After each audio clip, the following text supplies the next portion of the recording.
We never know where life will lead us or what may hinder us along the way. But while every day can feel like one big question mark, it doesn't have to. With the right insights, strategies, and solutions from Western and Southern Financial Group, together we can look ahead to leave the unknown behind.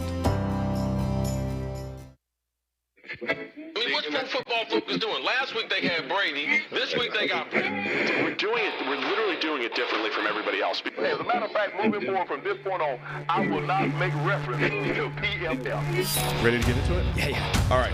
We're going team by team. I would be very careful about slinging stones. Am I going to get sued? You got legal on this? I like football season, and all the things that go with it.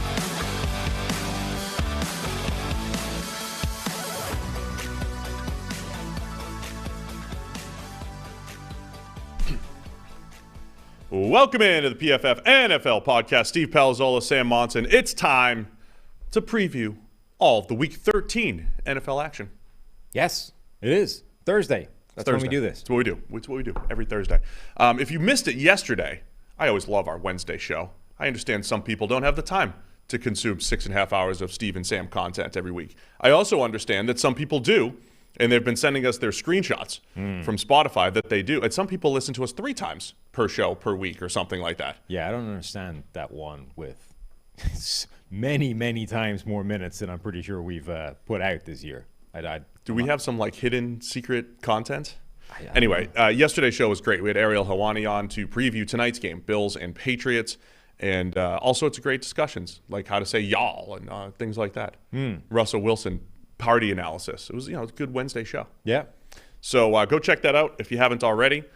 But for right now, let's get into the rest of the action.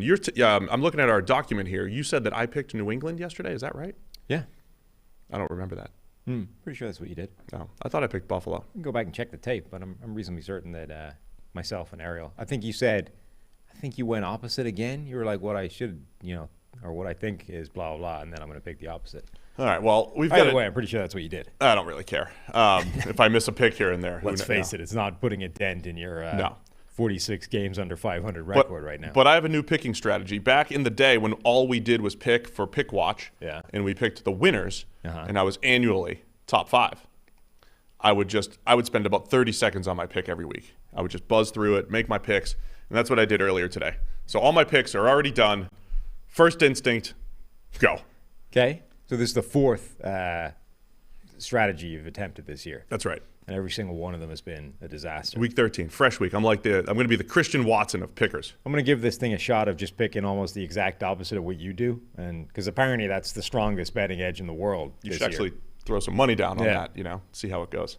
All right, so great week of action. Let's start with several games of the week, but the number one has to be the Kansas City Chiefs at the Cincinnati Bengals. It's a rematch of last year's AFC Championship, this time in Cincinnati. Remember, the Bengals beat the Chiefs twice last year, in Cincinnati late in the regular season, and then, of course, in the AFC Championship game.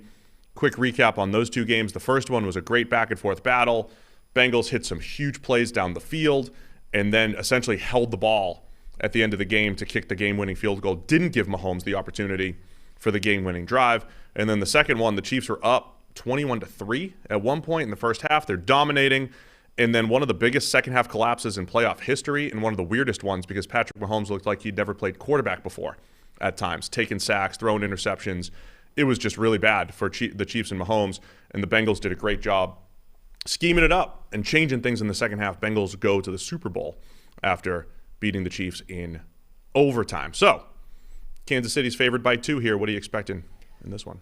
Yeah, and remember that game was the Bengals sort of showing a regular defense and then dropping everybody out every play. 8-man or 3-man rushes, everybody in coverage, and it really caused the Chiefs problems last year.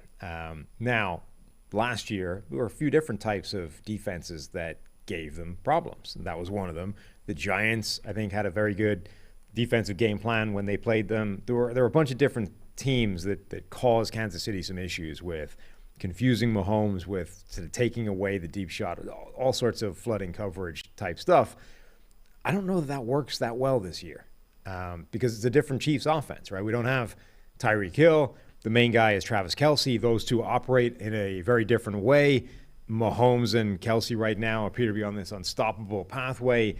Even if you do take away the deep stuff or you do force an adjustment in the play, those two are so good at ad-libbing and being on the same page that they find a way to make it work anyway. So, I mean, the first and foremost, I'm fascinated by what Cincinnati's game plan is going to be against this year's version of the Chiefs. And if they just replicate last year's game plan, does it still have any impact based off the differences between this Chiefs offense and last year's? Yeah, for perspective, last year, Mahomes against a three-man rush, 3 or fewer against the Bengals, 7 of 15 with an interception. Everything was just poor. And I think if we characterize Mahomes and the Chiefs in their quote-unquote struggles, right, last year, it was their worst year under Mahomes. Still wasn't bad, but it was their worst year under Mahomes. Their struggles entailed not being patient enough, not in teams generally sitting in the shell coverage, the too high looks, or three-man rush, places where you have to take the easy stuff, right? You have to, and you're right, I think the Chiefs are different this year, right? They have by far the most, the best offense from an efficiency standpoint. I know you could argue the Dolphins, when 2 is in, they're right there, but the Chiefs have the best offense in the league right now. They've adjusted to the things that were thrown at them last year, and I assume they're going to have adjustments to the three-man rush stuff that the Bengals pulled out in the second half of the AFC Championship game. So it's oversimplification to say, oh, the Bengals should just dust off the same game plan that worked last year. I think the Chiefs will be ready for it, and that's what makes football great. It's not as simple as do the same thing every time. So that's going to be a fun matchup, that side of the ball, how the Bengals adjust to the Chiefs and how the Chiefs readjust to what the Bengals are throwing at them. Yeah. I also wonder whether Kansas City has the offense that can take advantage of Cincinnati's cornerbacks, which, like, the Bengals are, I think, 6th in the NFL, a passer rating allowed. They've actually got a good pass defense, in part because their pass rush is very good as well. But you look at who they're playing at corner on the outside in particular. Eli Apple, Trey Flowers, like, these are guys that are not playing particularly well, that are giving up a reasonable amount. The Bengals are just able to funnel targets away from those guys by and large. Now, is Kansas City able to take advantage of that and actually force those guys to do some defending deep down the field? Yeah, some of the injuries in the secondary for the Bengals could loom large here. What about the other side of the ball? Chiefs, so the Bengals last week throwing outside the numbers a ton. It was a lot of ISO routes on the outside with T. Higgins, and Higgins was winning. And we've talked a lot about his development these last few weeks, the trust factor with him and Joe Burrow. I really think that's going to bode well for them long term. In the short term, Jamar Chase says he's going to take snaps. He's going to be on some kind of snap count. We'll see what that looks like coming back from the injury. But it looks like, it should still be another big T. Higgins type of game, right, for the Chiefs for the Bengals going up against some of those young Chiefs corners. Yeah, I think that's a big element. The other thing, there are a ton of games this week where there appears to be a massive individual mismatch in the trenches, offensive line versus defensive line. And what's interesting about Cincinnati this year is, remember, right at the start of the year, they couldn't block anybody. Their line was a disaster. The money they spent in the offseason, it looked like a waste. The whole thing was collapsing. But honestly, a big part of it was, look at who they were playing. They played a healthy T.J. Watt in week 1, who absolutely wrecked them. Then they played Micah Parsons in week 2, who absolutely wrecked them. And then they really haven't played another elite-level pass rusher throughout the season, except Myles Garrett in week 8, and they lost that game and didn't really score any points. So the 3, essentially, really elite-level pass rushes they faced this year have pretty much destroyed them. Now, I know they played Pittsburgh again. They played the Jets as well. The Jets got good, but I would say you could argue, I guess, Quinnen Williams, but I don't think he was really playing at that level in week 3. I think he's progressed as the season gone on. My point being, and Jeffrey Simmons in week 12, but Jeffrey Simmons is not the same guy since he injured his foot or his ankle or whatever it was. Since he's come back, he's had like 3 games in the 60s as opposed to 90s every single week. My point being, they're facing Chris Jones this week, who is arguably the best interior pass rusher in the NFL this season. He's been an absolute dominant force. He's the best graded guy at PFF. Chris Jones going up against Cordell Volson is a massive mismatch to the point where it could do what it's done the previous times Cincinnati have faced a guy like that this season and single-handedly change everything.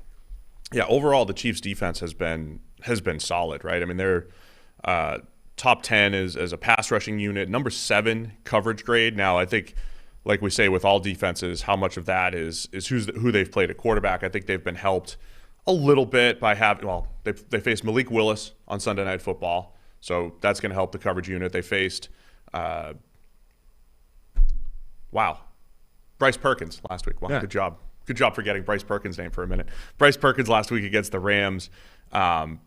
So then the Chiefs have also had decent games against Josh Allen and the Bills, not so good against Derek Carr, not so good against Tom Brady and the Bucs. So they've been kind of hit or miss, but I think a lot of it depends on Jones and his ability to dominate up front, get a little bit of pressure.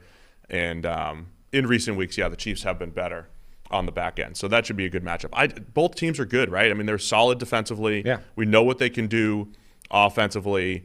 This is one of those games that comes down to bounce of the ball, lucky turnover here and there, third down conversions, and that whole deal. Yeah, I mean, Kansas City, I think, are still the benchmark for teams in the AFC to see how they stack up against them. We saw the Bills versus Kansas City earlier in the season. We're going to see Cincinnati now. And can they repeat what they did last year and actually take it to Kansas City, beat them, and potentially steal their spot, essentially, in the AFC Championship game?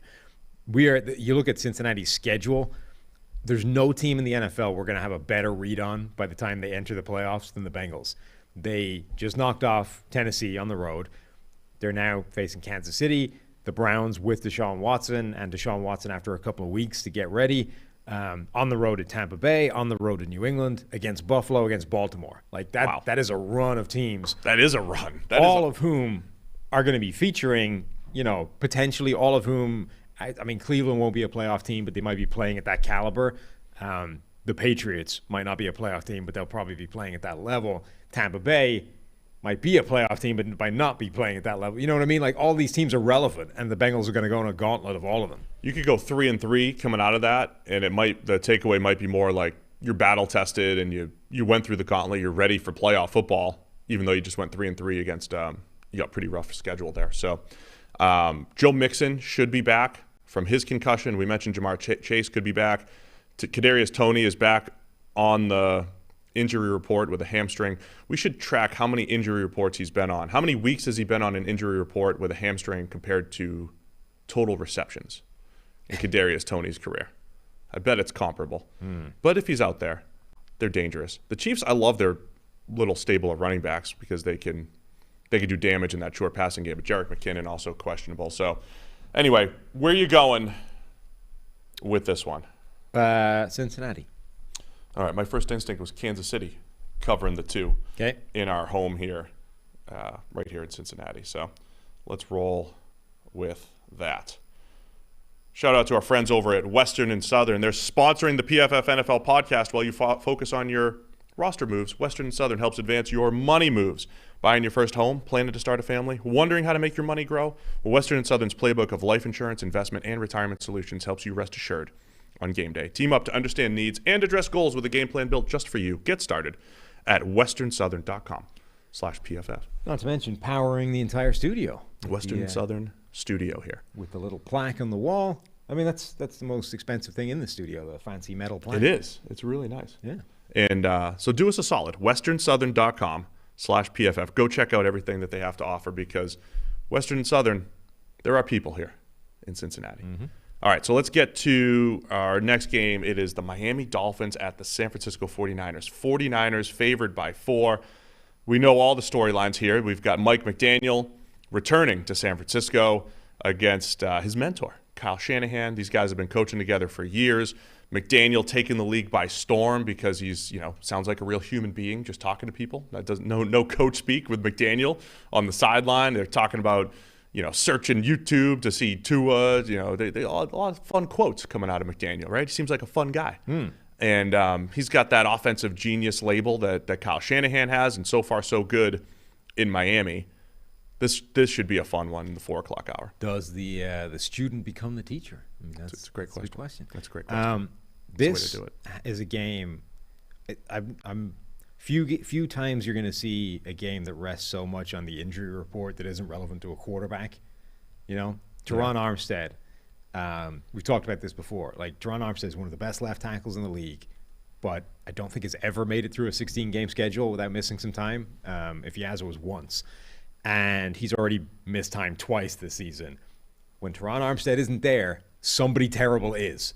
It almost doesn't matter who they put out there. It's a disaster, whether it's Brandon Shell, whether it's Greg Little. It's a train wreck. So Nick Bosa plays in this game for the San Francisco 49ers. If Teron Armstead isn't out there, the Dolphins, I think, are in some significant trouble. I mean, they were on track to do what I said they were going to do last week and cover the over-under by themselves against Houston. And then Armstead went down. All of a sudden, Tua's getting hammered in the pocket. They end up taking him out, putting in Skylar Thompson, consecutive 3-and-outs. Like, the whole thing stopped. It ground to a halt against the Texans. Yeah. This is the 49ers defense and Nick Bosa. If Armstead isn't playing, I think that on its own means San Francisco wins. If Armstead does play, and the current reports are, all of a sudden he's looking a little bit better, he could play, then I think we have an absolute fireworks display between what I think is the best offense in the NFL when everybody's out there healthy versus a top-end defense with all those, undercurrents of McDaniel versus Shanahan, et cetera, et cetera.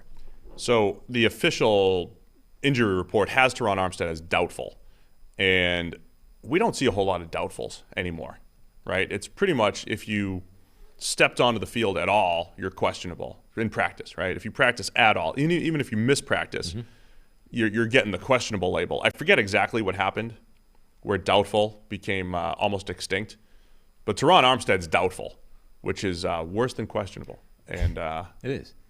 So it's not looking good, but yeah, Mike McDaniel does say he still has a chance to play against the 49ers.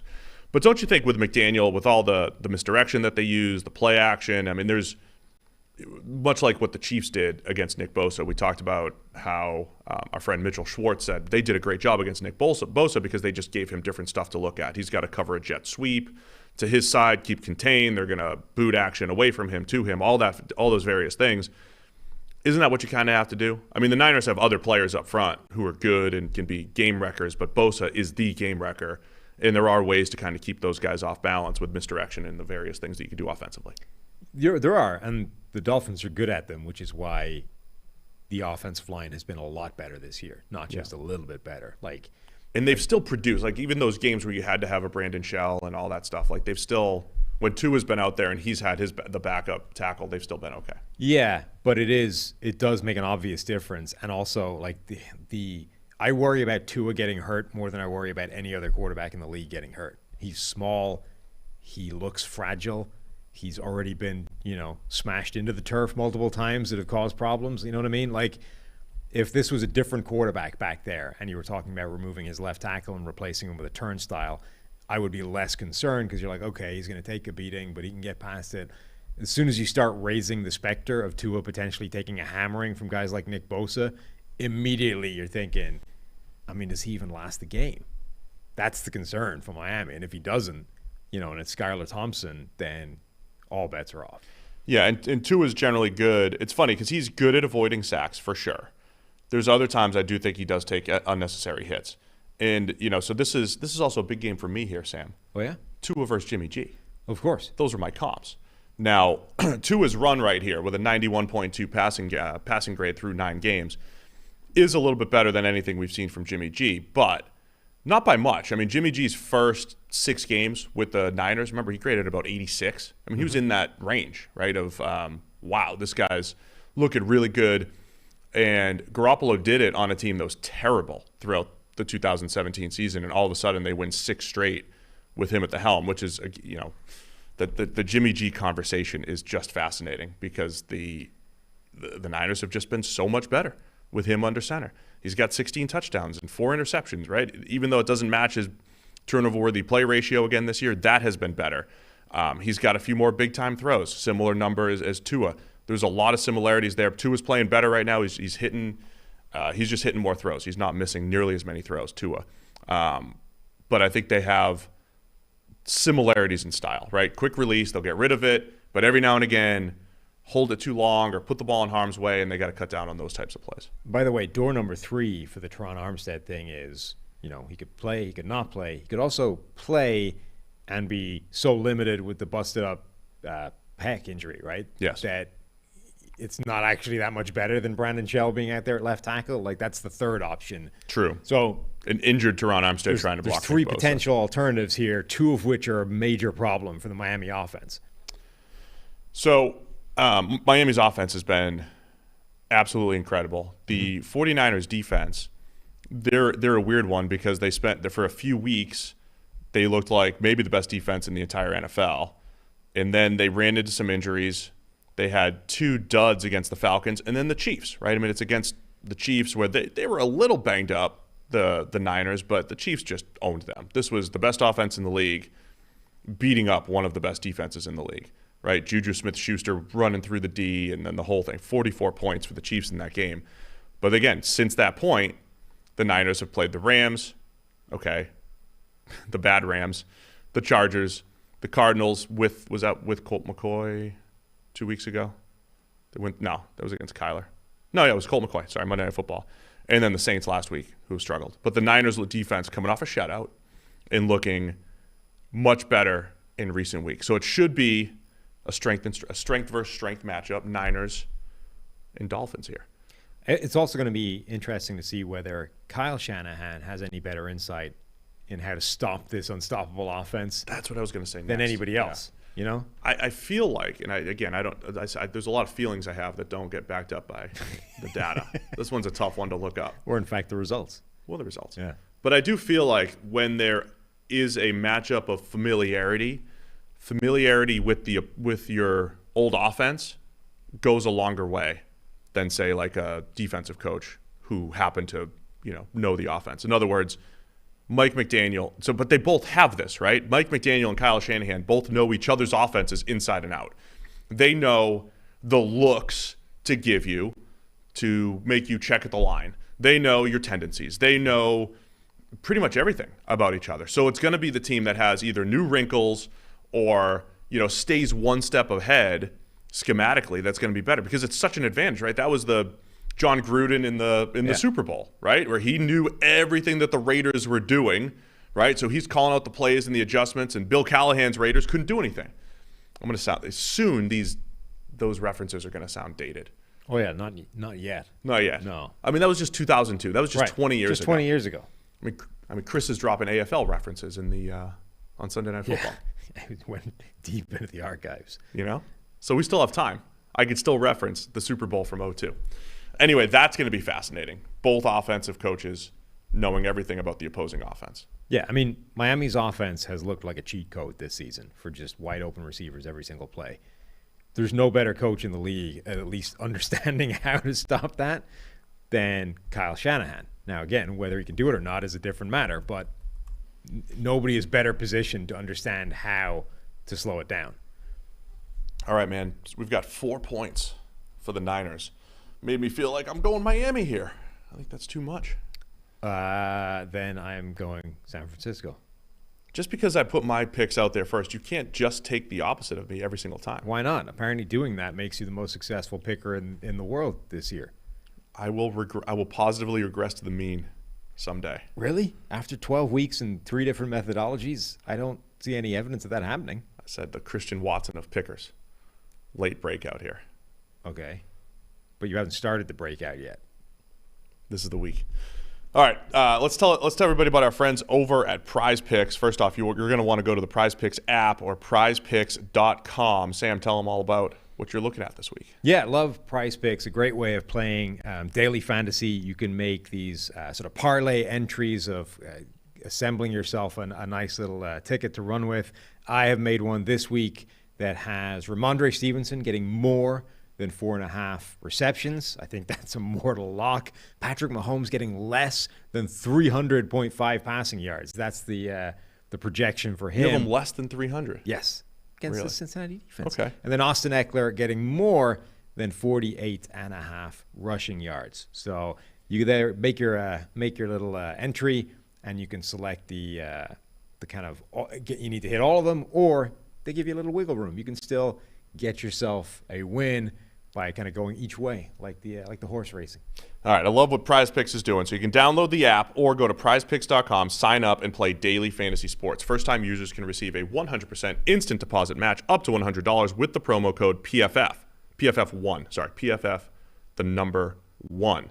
If you deposit $100, PrizePicks gives you $100. If you deposit $50, PrizePicks will give you $50. So don't forget to enter promo code PFF1 at sign up for an instant deposit match up to $100 at the PrizePicks app or at PrizePicks.com.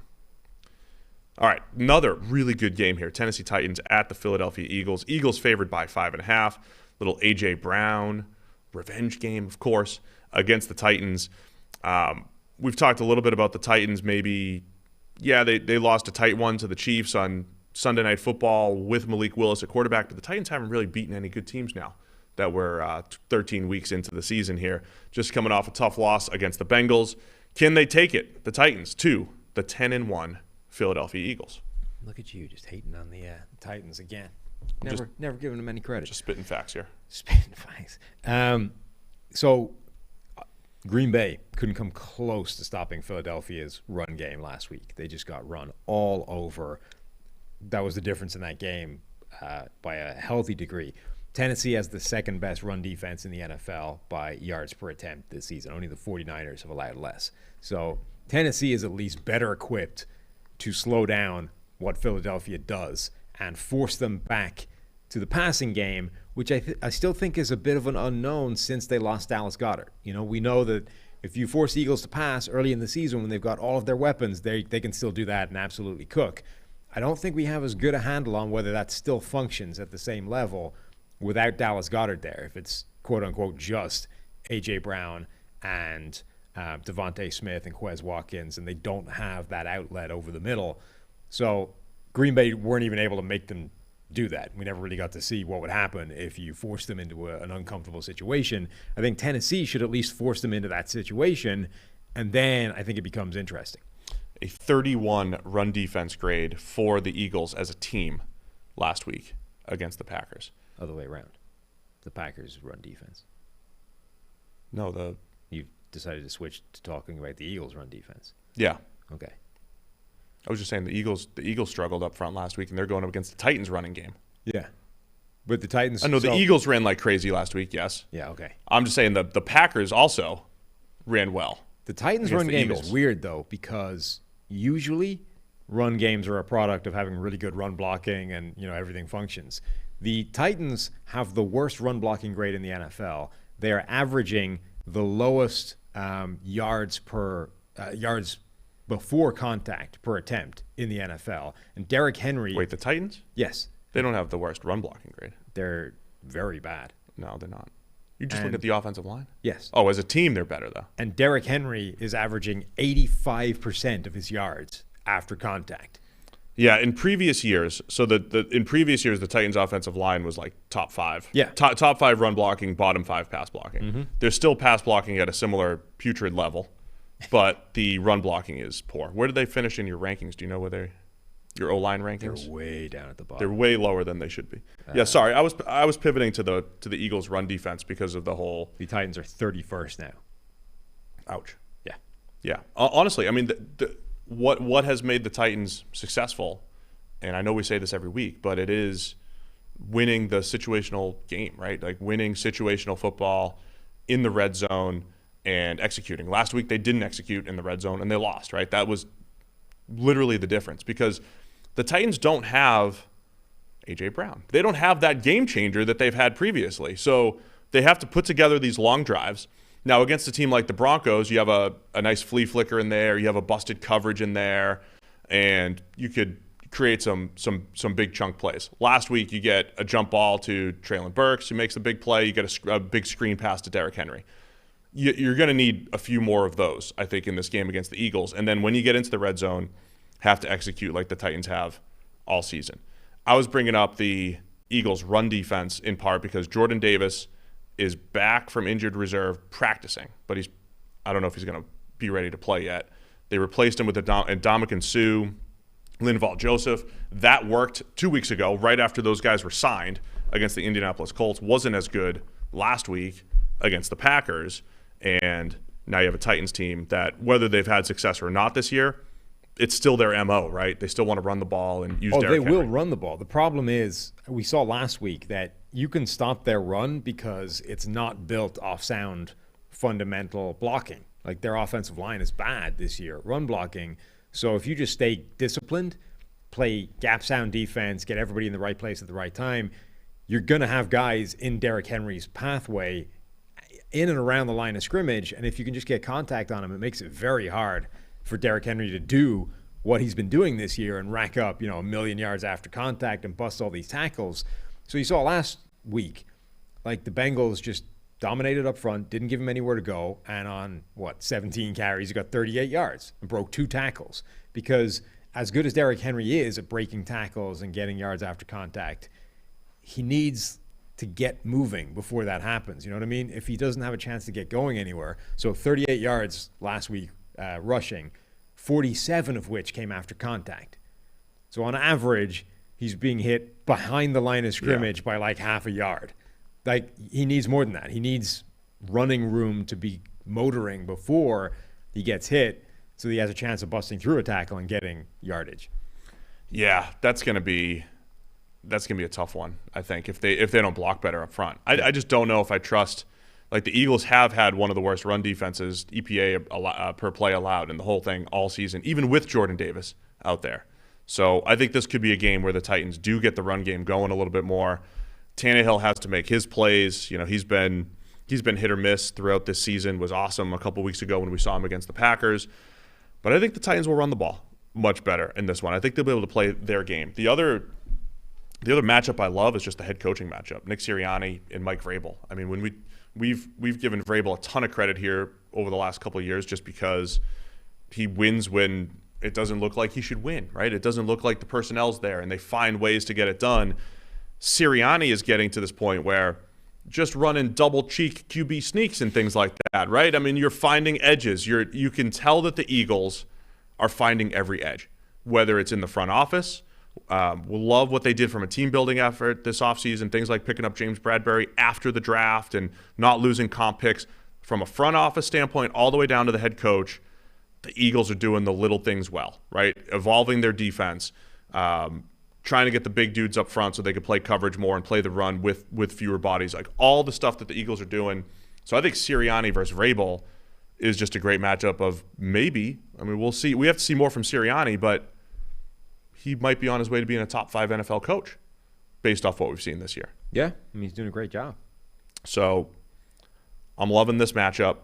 I also think if the Titans can't run, I do think they're done. Yeah. I mean, the Eagles pass rush, it's been their strength for the last 7 or 8 years. It's still good. And to be fair, that's been the same story for Tennessee for a long time. But I think the difference this year is it's built on sandier foundations than previously. They were able to run the ball because they were really good run blocking and they had Derrick Henry. So stopping that was really hard to do. Now, Derrick Henry's still doing what he does, but the blocking isn't. So all of a sudden, it's a lot more fragile for them and a lot more attackable if you're a defense. Denico Autry, who's leading the team in pressures, he was a big loss. They didn't have him last week against the Bengals. He's questionable once again. Jeffrey Simmons has been playing banged up, and he's questionable. That's what's also going to make it difficult. Like, the Titans need to be able to win. They got to be able to win up front against a really good Eagles offensive line. So all that said, right, a lot of things point to the Eagles in this game. They're favored by 5.5. Isn't it going to be a 13-10 game into the fourth quarter here? If Tennessee can do that number against Philadelphia's offense and force them to the pass game, cause them problems that way, I don't know if that's a guarantee though. Like, the difference between the two teams is, number one, Philadelphia has the number 1 offensive line in the NFL and has had all season. Number 2, they have Jalen Hurts, a quarterback who's playing better than Tannehill and I think is able to do more now. As much as Tannehill is a mobile quarterback, he's athletic, he isn't Jalen Hurts. And they have just a greater passing threat across the board because they have A.J. Brown and Devontae Smith and all these other weapons. So it's a 13-10 game late into the fourth quarter. If Tennessee's defense plays out of their mind, I don't know that that's a given, though. All right, man. Where are you going in this one? Philly. Because I took Tennessee, and you saw that. It's a big part of it. Yeah, I believe in Vrabel and Tennessee keeping it close again, especially the 5.5. They'll at least keep it close. I don't know if they'll pull off the win, but I like them. Is it going to rain or anything? This just feels like it should be a weather game.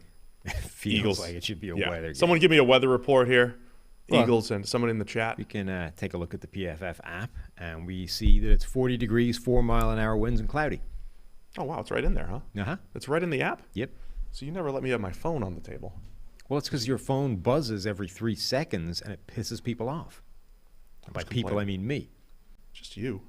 Well, and people listening. Look at that app. There you go. See? It's got weather in there, too? Uh-huh. Well, that's fantastic.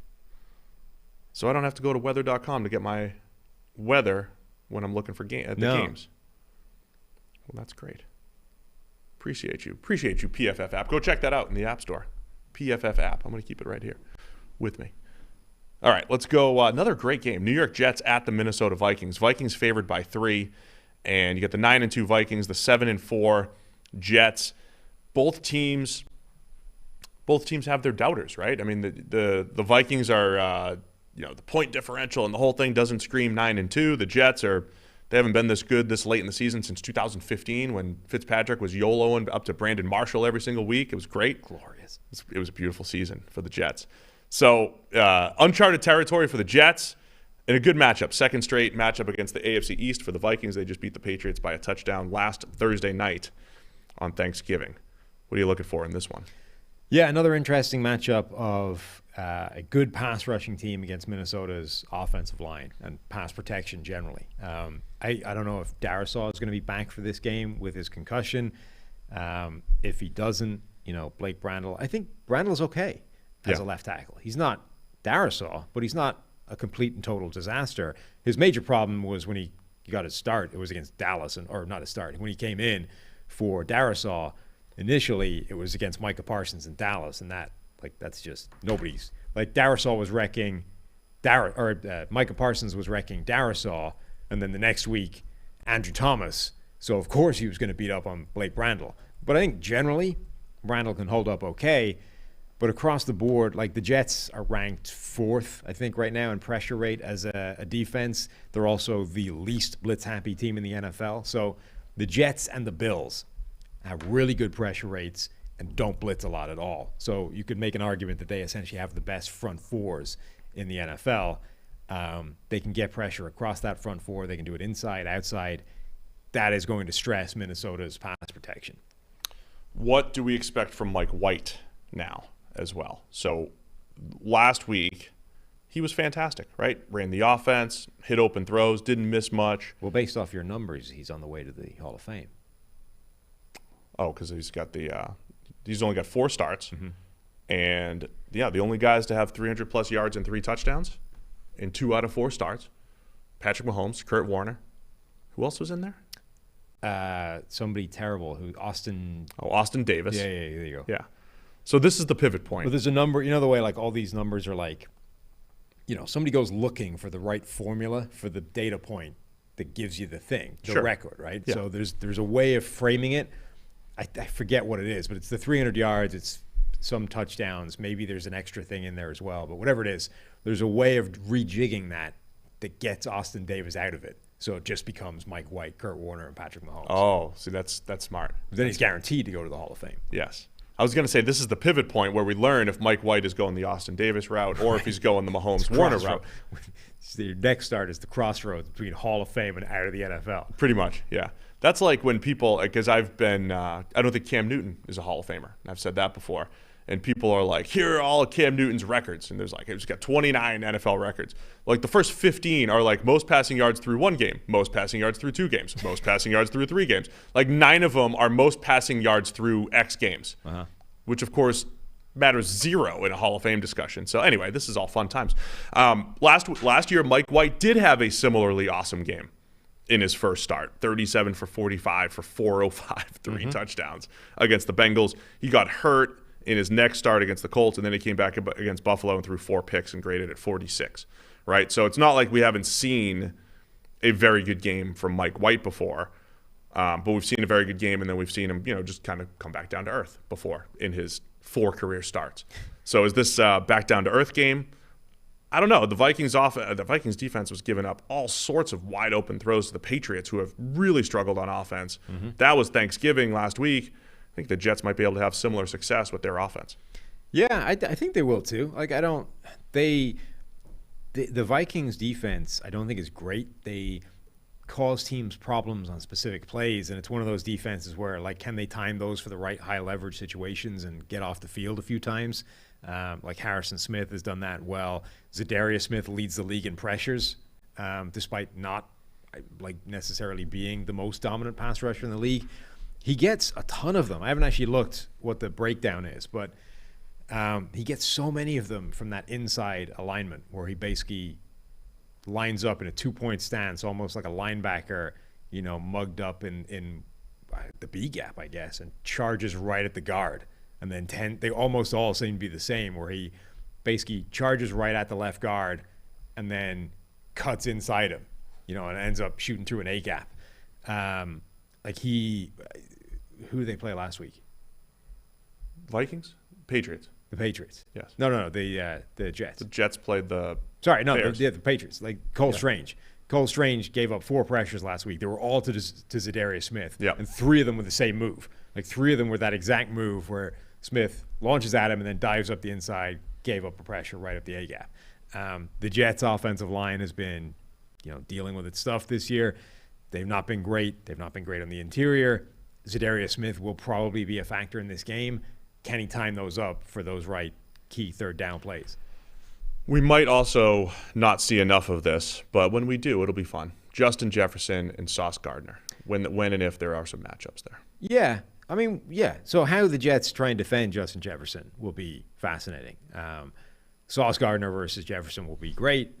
DJ Reed has been pretty awesome this season as well. So that's fun in itself. Well, that's been one of the stories about the Jets generally, right? It's both corners who they got this offseason, one free agent, one number 4 overall draft pick, helping to transform that entire defense, right? Mm-hmm. They're outside corners, and the fact that those guys have been so good, Gardner and Reed, that you want to attack the middle of the field a little bit more against the Jets. Yeah. And the Vikings do that pretty well. They have the ability to do that. Cousins been a little bit more aggressive with TJ Hawkinson in the lineup. Cousins, another fascinating case, right? This was his worst season statistically, his worst season from a PFF grade standpoint, and his best season from a record standpoint. And by the way, they'll also move Justin Jefferson inside, and it won't be either of those guys covering him because neither of them end up lining up in the slot essentially ever. So if they do manage to, or if they do intend to move Justin Jefferson away from Sauce Gardner and DJ Reed and line him up in the slot, then he goes up against Michael Carter. And Michael Carter's not playing badly this year either, but he's not playing as well as DJ Reed or Sauce Gardner, and you don't really want him covering Justin Jefferson.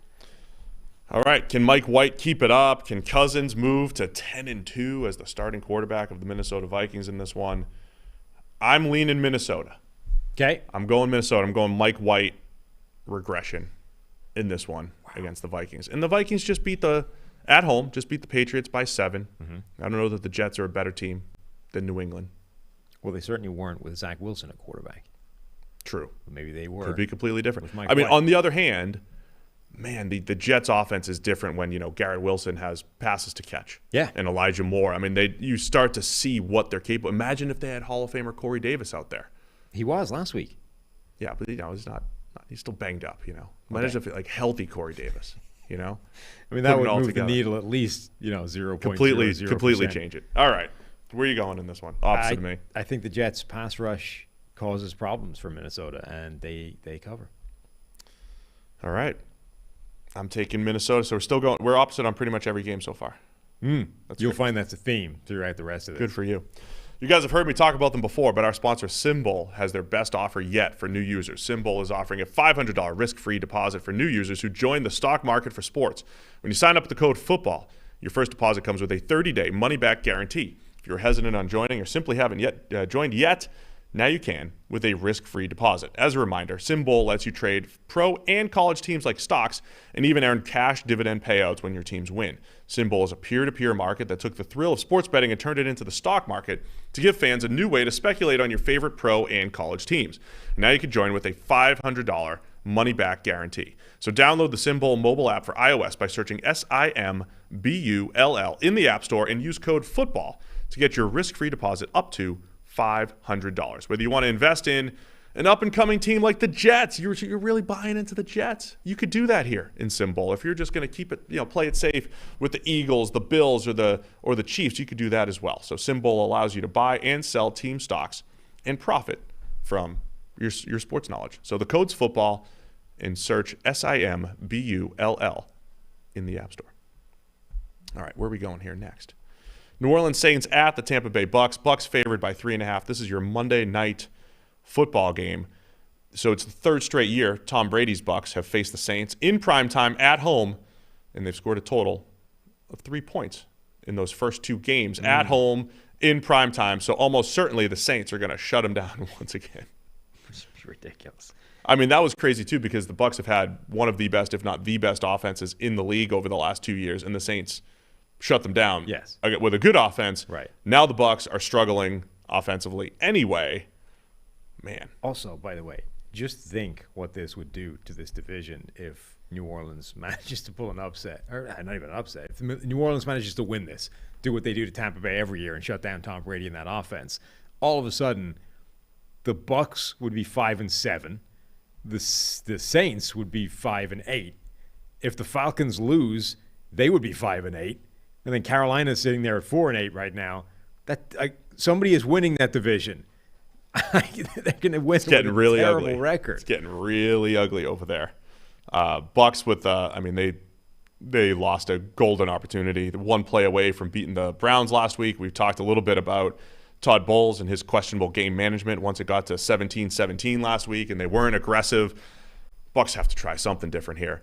It's always fascinating, though, that the Saints, particularly in Tampa Bay, find their way to play incredible football, at least defensively, against this Bucks team.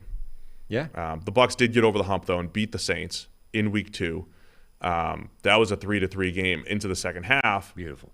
And then things changed once Mike Evans and Marshawn Lattimore got ejected. Once they got ejected, Bucks passing attack opened up. Tom Brady hits a game winner to Brashad Perryman, and man, that battle between Evans and Lattimore. We said that coming out of that game. Honestly, that might be the best thing Mike Evans could do in this game is get them both ejected, start a fight with Marshawn Lattimore, get them both turfed out of the game. That helps Tampa Bay because Evans is going to get shut down by Lattimore anyway. Like you remove him from the game, all of a sudden bad cornerbacks have got to cover still reasonable receivers for Tampa Bay. That helps. So that's my strategy. That's my game plan for this if you're Tampa Bay. Mike Evans, your mission is to start an absolute rumble with Marshawn Lattimore after play one and get you both ejected from the game. Yeah, I think there's something to it. Marshawn Lattimore is questionable. He's been banged up, so we don't even know if we'll see him. But that honestly could just be the full difference in the game here. On the other side, the Saints, I mean, Andy Dalton's throwing the ball well, but it's one of those, he's not missing a ton of throws. He's been fine, but we saw just what went wrong when the Saints tried to score points last week. There's a drop in the end zone. There's a fumble at the goal line. There's a sack where Nick Bosa's, timing the snap and getting an incredible jump. I mean, the Saints have one of those, hey, everything's going wrong on offense recently. They've also had a few good games where they've put things together. So I think it's going to be a good matchup. I think it's going to be a good game. Saints are kind of the opposite of the Titans for me. I can't really figure them out. Like, they should be better. Titans are winning games more. Saints are not winning games, but they're tough to figure out because they should be better, I think, in New Orleans. But they've just been so inconsistent defensively, inconsistent offensively, and there's just no real trends there. Two incredibly underachieving defensive lines. Like, nobody on the Saints is grading well from a pass rush standpoint. They have one of the least effective pass rushes in the NFL. Where are they in pressure rate? They're somewhere way down. And then Tampa Bay, like Vita Vea is their best pass rusher, and Vita Vea has a grade in the 50s at this point. Like, he's not the guy he was last year either. So neither of these defensive fronts are causing the kinds of problems that they should be. Tristan Wirfs presumably is out for this game with his injury, even if it wasn't as serious as it looked. Yeah, he got. Did you see that play? Yeah, Did you see yeah. Ridiculous. Was it JOK that launched himself? Yes. Launched himself and essentially landed on the back. Then of got his ankle. tackled by his ankles in midair, 6 feet in the air, and came down crashing down That's right. on Tristan Wirfs' legs. It looked like it was either a break or just a really bad. It's supposed to be a high ankle sprain, right? 3 to 4 weeks. Yeah. And Tristan Wirfs is a big man. Remember, Wirfs had an ankle injury last year because you talked about what if Armstead tries to play hurt for the Dolphins? What does that look like? Remember, Wirfs did that in the playoff game and lasted about 5 snaps when he couldn't handle a bull rush because his legs couldn't handle it. So we'll see if Wirfs even makes it back, this season or whatever. But he has gone this season 122 pass rushes between pressures given up. It's basically 2 games. Who's that? Wirfs. Oh, yeah. So Wirfs averages a pressure every 122 pass protecting snaps. It's a really weird year because I think the Bucs are solid in a couple spots. Donovan Smith at left tackle, he got whooped a few times. That was one thing I think I failed to mention on the Monday show. The key plays in the game against the Browns were just Myles Garrett owning Donovan Smith for key sacks on 3rd down. It was like the Bucs are just missing on a lot of other stuff. Our guy Doug Kyde has an article this week, what's wrong with Tom Brady, if at all, if anything. And it's a lot of everything else, right? The receivers not being on the same page. We said this before. None of it is awful. Like you look at the sort of numbers or where they rank statistically or in various other categories. Like there's the impression that everything in this Tampa Bay offense is terrible. Like people will tell you they have one of the worst offensive lines in the league, and yet they rank like top 10. It's not a bad offensive line. Even if it's being helped by Tom Brady, et cetera, it's still fine. The line is not a problem. Now, it may be a bigger problem without Tristan Wirfs, but the point being, nothing is terrible. It's just that they accept the timing. The timing of the bad is the problem, not the level of bad. The volume of bad in every situation for Tampa Bay, whether it's receivers, dropping the ball, running wrong routes, not making plays, the Scotty Miller, whether it's Tom Brady's misses, whether it's bad play calling, whether it's the offensive line, none of it is terrible from a volume standpoint. It's the timing of it is insane. So they just seem to, every play, something is going wrong. And they can't seem to collectively, get their stuff together so that they just don't make mistakes for a while and then do it. But the timing of it makes it feel so much worse than it actually is, or at least make the results of the volume of mistakes so much worse than they should be. Yeah, that's about it. So, all that said, I think we're going to see another low-scoring game. Yep. In this one, Bucs by 3.5. Where are you going on that? I'm taking the Bucs to change the trend. That was my first instinct when I did this hours ago. Yeah, that seems silly. Between all the mistakes that they're making and the fact that New Orleans always beats Tampa Bay, I think they will cover a 3.5 point deficit spread. Brady's going to ball out if there's a Manning cast. He's going to want to look good in front of the Mannings. For the Mannings. For the Manning cast. Brady balls out, has his best game of the season in this one. Okay. They should get him on the Manning cast like during the game. They definitely should. Definitely should. They're doing it to coaches. You might as well dial in Brady. Yeah, just got to execute better. I like the effort. Those phones in the sideline, the ones that they should be able to phone in. Hook one of those up to the Manning booth. Tom, you just threw a tablet. What was wrong there? What happened there? By the way, from like a game man, you made the point the other day, like Tom Brady just needs to like tell his coach we're going for it and stuff like that. I'm about at that point where I think he should just take over. I got this. Don't worry about it. It's interesting to me that one of the things Brady said when he went to the Bucs was, I've never played for an offensive coach before. And you had Arians, and not that Arians was like crazy aggressive or anything like that from a play calling standpoint, but they attacked down the field, and Brady threw 40 touchdowns per season and all that stuff, and he's back to having a defensive coach who really trusts his defense that failed him twice in big-time spots last week. So we talked about it yesterday. Just that logic of I didn't want to put the ball in Brady's hands because something bad might have happened is ridiculous. Todd Bowles has to make some changes and think, if my offense is struggling, I need to give them more opportunities and trust Tom Brady in these good receivers that we have to make plays at some point. See if they change. Just think of the number of Super Bowls that go somewhere else if that was the approach for the last 25 years. You know what? I just don't think we want to put the ball in Tom Brady's hands. You know? We'll just play for overtime. He could throw a pick. Something bad might happen. He's literally the best comeback quarterback, both in volume, but also in for a start, per opportunity. Kyle Shanahan and Matt Ryan have a Super Bowl ring. That's one right off the bat, right? This whole world of what ifs are different if we take the approach of, Tom Brady might throw a pick here. I don't know if we want to. That was Brady's first Super Bowl, right? 40-something seconds left. You need a field goal. No. John Madden's, take a knee. You got to take, take it easy here. And rookie Tom Brady, or year one starter Tom Brady leads them to a field goal. Rams get another ring. Yeah. 23 years later, it's like, oh no, can't do that. Whatever. 21 years later. All right, let's go. Washington Commanders at the New York Giants. This is the first time they're going to play each other. So you got 2 in these last 6 weeks here. Yeah. 5 weeks, 6 weeks.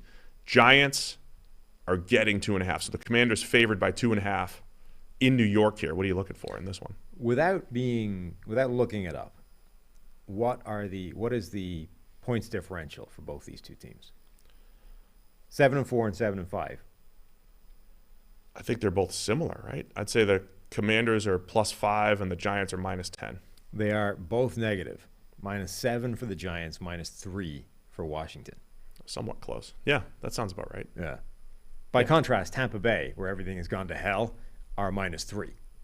And they're 5 and 6. They're 5 and 6. Yeah. Oh yeah. I mean that's the NFC right now, right? Isn't it just a couple plays here and there and quirky stuff? The other end. Tampa. Just looking at the Browns game, Tampa's literally 1 4th and 9 away from being 6 and 5, and perception changes. And then you have bit. Minnesota at 9 and 2 with +5. Yeah, but they're plus way better than that if you take out the 2 losses. Yeah. How do you do all that? How do you handle all that stuff? So if you're into momentum, or how things are trending right now, Commanders are on their way up. Giants are starting to fall back down to earth. Does that matter at all? Is that playing into the line? Well, so we remember right at the start of the year, I clung for a long time to this idea of the Giants not actually being that good, but made the point that when you look at their schedule, there's a lot of winnable games there, and they're going to end up winning quite a lot by the end of the season. Now, we've reached the point where it gets tougher, and it might swing in the opposite direction for a while. So you've got this game against Washington, you've got Philadelphia, you've got Washington again on the road, you've got Minnesota on the road, you've got the Colts, whatever that's worth, and then you've got the Eagles on the road. So the Giants all of a sudden have to run through a gauntlet of some pretty tough teams and the division, which I think is going to cause some problems. It is, I think, a fascinating matchup, though, because the Giants are better than I thought they would be before the season, but the flaws that they have are still problematic and will cause problems against either good teams or teams that are good in the right areas. So, for example, Washington's defensive line, which is still really good. Yeah, you've got Andrew Thomas, but you don't really have anybody else, and Washington do. So even if Andrew Thomas can shut down Montez Sweat, well, who's blocking Jonathan Allen? And, who's blocking Deron Payne? Do we have Chase Young back yet? I don't think so. Let me see. Chase Young, questionable, limited participant, no other notes here as of yesterday. No notes. Would be great to see Chase Young out there again. At some point, yeah. But you're talking about the weaknesses don't match up well. The Giants also have one of the worst run defense grades in the NFL right now. That's where Washington's been having their success. Brian Robinson running the ball extremely well last week. He looks like he's getting better and better. Remember, the guy was shot 12, 13 weeks ago. Twice. And made it back to the field really, really quickly, but he's looking better, man. Looking like the guy that Bama that was a tough runner. And he caught the ball out of the backfield pretty well the other week. My whole thing with this is I don't think Taylor Heineke throwing up grades in the 50s every single week is going to work at some point. At some point, a quarterback grading in the 50s, even if you're getting bailed out by Terry McLaurin, even if you have a pretty good run game, even if you have one of the best defenses. It is remarkable how at some point that catches up to you, right? It's like your picks. It shouldn't be possible. It shouldn't be possible. And that's what's interesting. Like, you started this discussion with the point differential discussion. The only which screams equal teams. Yeah. Right? Similar teams, but the Giants are at home getting 2.5. The only quarterback in the NFL this season with a worse passing grade is Zach Wilson, who got benched because he can't move the ball. Taylor Heineke has a passing grade. Wait. Maybe we're onto something here. Zach Wilson's 5-2 as a starter. Right? Maybe if Taylor Heineke had played the Patriots twice in quick succession, we'd be benching him again for Carson Wentz. But like Wentz Wentz's passing grade is 10 points higher. Well, don't tell people that. What's the Wentz touchdown pass comparison to Russell Wilson now? He has more. Like, he's got 2 more or something. He hasn't played since week 6. That's what makes this whole season. I mean, I'm okay with my bad picks in such a weird season, right? Bad passing quarterbacks are winning games. Like, nothing's matching up. But this was the thing. We don't know who the best quarterbacks are because people are coming out of nowhere. This was my objection to the Ron Rivera thing of, like, why have we made the switch? Well, he's won. He's just won games. Okay, but what if he just won games by accident? Like, has he actually been helping the wins? That's why I'm with him, though. Like, I just keep rolling with it. I mean, it's in part because Wentz kept getting sacked and turning the ball over. Give me his big time throw to turnover worthy play. Oh, I remember it. It's like 3 to 11 or 12, right? 3 to 12. 3 to 12. Heineke. Zach Wilson's is 3 to 13. Right. And by the way, Zach Wilson's attempted more passes, so Heineke actually has a worse turnover worthy play rate. This is our favorite weekly comparison. Here's Taylor Heineke. Here's Zach Wilson. What's the difference? The teammates like Heineke. The teammates hate Wilson. That's it. That's the difference in the two. Also, what's the difference in record? What's Heineke's record right now? Like 4-1, 5-1, yeah. And Wilson's 5-2. So the 2 worst quarterbacks passing in the NFL are like 10-3 as starters this year. Figure out this 22 NFL season. Heineke's turnover-worthy play rate is almost double Carson Wentz's this season. Yeah, and his big-time. But Wentz's were actually becoming turnovers more often. Yeah, again. So it felt like Wentz was throwing blowing games. Yes. Right. Heineke beat the Eagles. Right? How can you argue with that? Yeah. It's going to regress at some point. I'm taking the Giants. Okay. Even with their banged up offensive line, the fundamentals don't make sense here. But we'll have Daniel Jones offsets that with like 80 rushing yards in the Giants. I think what I'm learning in this weird season that doesn't make any sense is take the opposite of Steve. Well, take the opposite of Steve, or roll with the things that you think are going to regress but never do. Steve's picks at some point should regress back to the mean. They haven't, though. And until they do, I'm not picking with them. Flipping a coin should have drug you back to the mean simply by flipping a coin. No, this was going to do it. Nope. Didn't happen. You got 1 extra win by flipping a coin. So I say roll with the chances, and I'm going against you. I'm saying Washington's pass rush causes enough problems. They cover. They win, right? Okay. Good point in the chat. Maybe our grading system's flawed, and Heineke's just winning because he's a good quarterback. Yeah, I mean, it's always possible. Exactly what it is. Except we have a very strong history of passing grade correlating to wins. And so when that doesn't happen, there's probably some luck involved, like the Commanders having one of the best. I mean, look. So here's the thing too. The Commanders, not even using our grades, number 27 in EPA per play. Like, there's not a metric that points to a good passing attack from Washington. They're winning because of the defense plus a little bit of luck, or however you want to. Even Taylor Heineke doesn't think he's a good quarterback. Oh, jeez, man. I'm serious. You look at that guy's reaction after a game, and he is elated because he knows there was not much chance of this happening. And he knows that he's living on borrowed time right now, and he's just living the dream. Like, I mean, he's fun. Exactly. But he's enjoying it way more than a regular quarterback does because he knows the gravy train is going to end and the gold paved road that he's walking down right now is about to disappear on him, right? Whereas other quarterbacks are firmly, like Matt Ryan, right? Everybody knows the Colts stink, including their owner, which is why he fired everybody and hired his buddy. Everybody knows the Colts stink, but you hear Matt Ryan talk, he's like, oh, we're like a couple of games away from being back in the playoff hunt, and we can still make a run, and I can get this team to the playoffs. Like, they are nuts, right? They're deluded and completely divorced from reality. Taylor Heineke is very much in tune with where he sits in this whole landscape and is acutely aware of the fact that he is not actually a great quarterback. So is it possible that the PFF grading system is completely broken and actually Taylor Heineke is a Pro Bowl caliber superstar at the position? I guess, but I would bet a large sum of money that that is not the case. However you want to then prove the fact that he isn't good, fine, but, I mean, he's not. All right, let's move on. Cool. Colts and Cowboys. Sunday Night Football? Yeah. Sunday Night Football, right? Colts, Cowboys. Cowboys by 11 here. An unflexed game. It was unflexed. Unflexed.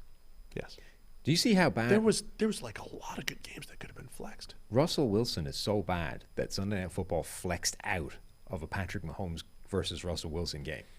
That's the worst stat on Russ this year. Right? Forget how many points they've scored, Patrick and Mahomes, his grades or his who's stats. like a ratings mogul, Yes. is being flexed away from because he's connected to Russell Wilson. That's worse than high knees on a plane. I mean, it's Russ stories, although. So they're getting to the point of like Urban Meyer-ish, but not nearly as Right. It's Urban Meyer, nefarious, but without the sort of maliciousness to it. correct. Yes, but it's at that level of like there's a lot of them, and there can be real ones and fake ones that you have to try to sift through, and you don't know Yes. the difference in the whole thing. Right. The fact, like, the story that came out that Russell Wilson was training himself not to take a crap because that was, wasted whatever. Passes the stiff test, if you will. Right. It's absolutely absurd on the face of it, and yet I think most people took a look at that and went, yeah, I could see that. That tallies with everything else. That matches with the high knees in the airplane. Sure. Like, that's how ridiculous the Russell Wilson stuff has gotten. Anyway, Indy Dallas.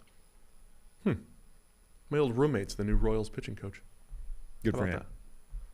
You want to discuss? No. Swing dog. All right. Who are we talking about? Indy versus Dallas. Why is Dallas not going to cover by 11? This is another one of those games where the one-on-one matchups I've been talking about, Yeah. Bernard Ryman has to try and block Micah Parsons. Yes. That's a problem. And it's another game where if Matt Ryan's under pressure against one of the best pass rushes in the NFL, Yeah. and the Cowboys, I don't think they have much of a shot. No, all of a move the sudden, ball. I worked on the basis of take the opposite of what you did, and then unless there's a compelling reason not to, all of a sudden I'm seeing compelling reasons not to in this game. This is Dallas would have to beat themselves, right? We have a Colts defense that just allowed Kenny Pickett to have his best game, Yeah.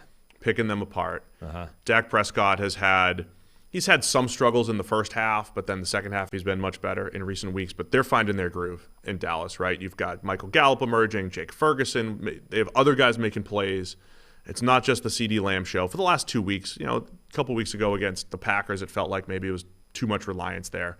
I think they're starting to spread the ball around more. Dak's throwing it around well. They can run it when they want to, and they're going to pressure the heck out of Matt Ryan. Yeah. That's a lot that adds up. You might have to agree with me on this one. But 11 points, man. It's a lot of points. When was the last time the Colts didn't cover 11 points? All right. Worst passing grades under pressure. We do this every single week. Matt Ryan's up to 6th worst. Yeah.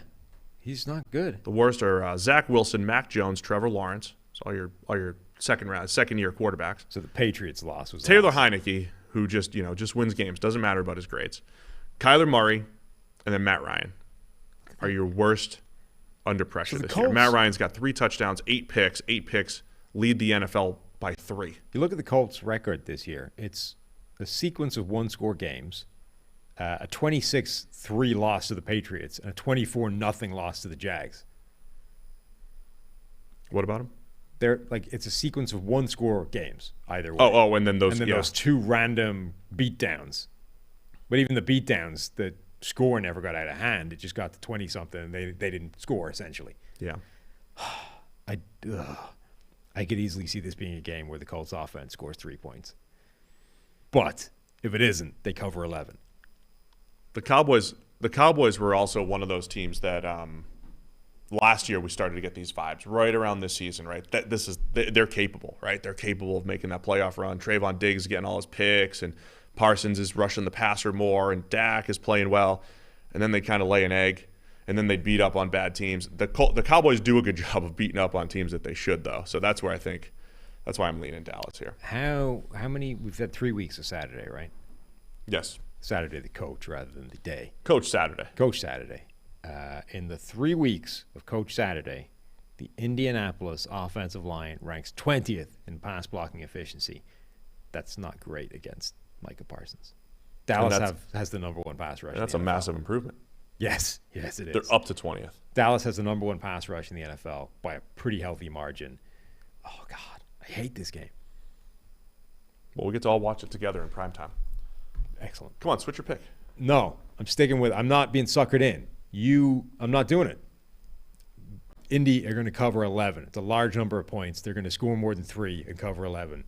I'm not being suckered into picking with you. Perfect. I'll take the Cowboys to cover the 11. Los Angeles Chargers at the Las Vegas Raiders.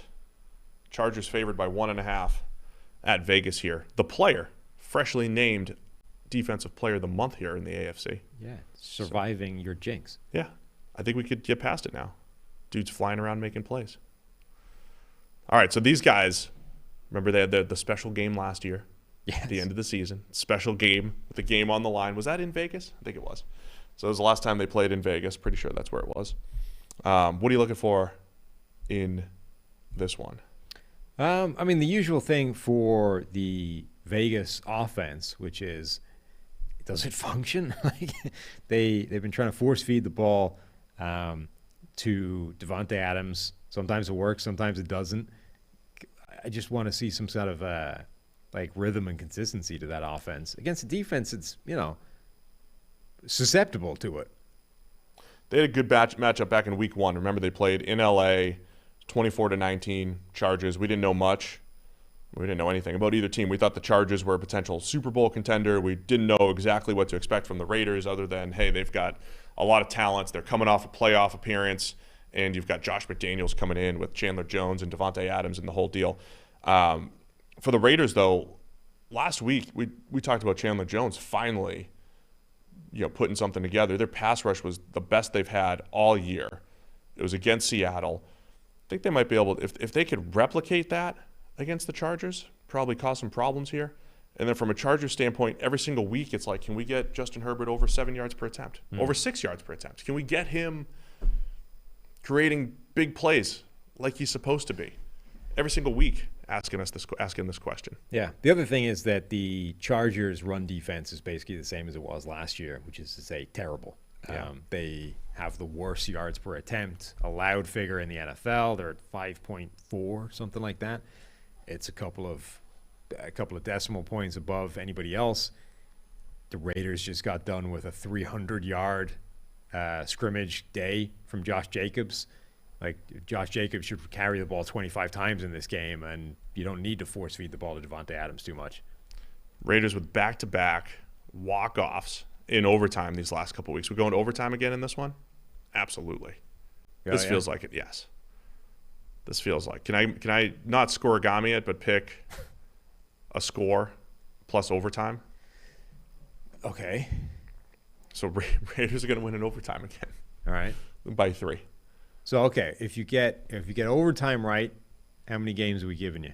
It's probably 5 for overtime and 5 for the score or something like that. All right. So Raiders by 3 in overtime. We'll say 27-24. Okay. In this one. Jacobs has a calf injury.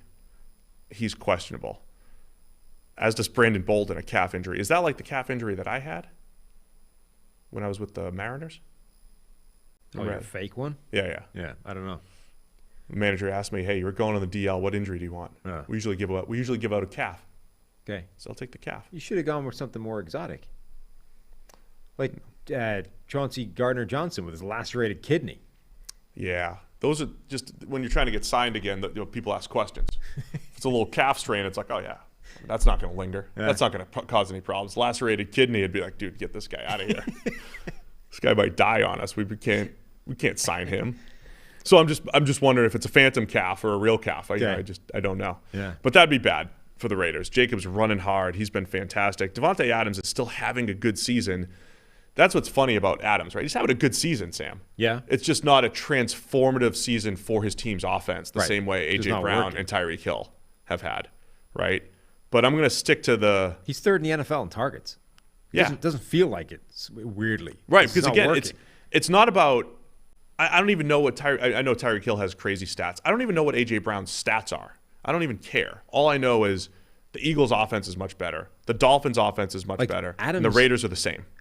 Adams leads all wide receivers in touchdowns. Quietly. Yeah, right? Quietly. He's third in targets.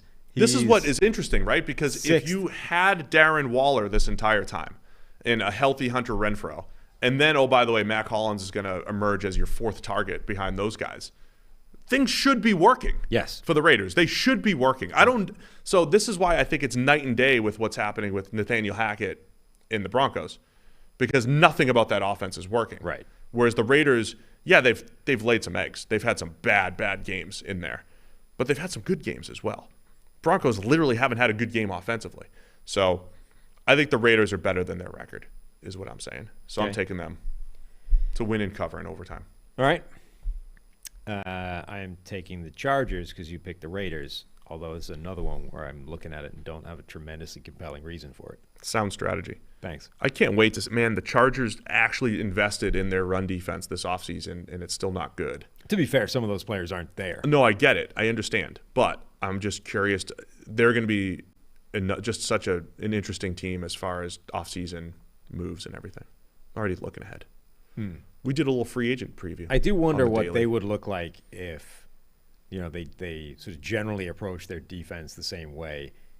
Like if there was another Jordan Davis kicking around, right? And the Chargers grabbed Jordan Davis and plugged him into that, would that make a dramatic difference to what they're doing on defense? If they just found some 350-pound, two-gapping behemoth that could man the middle for them.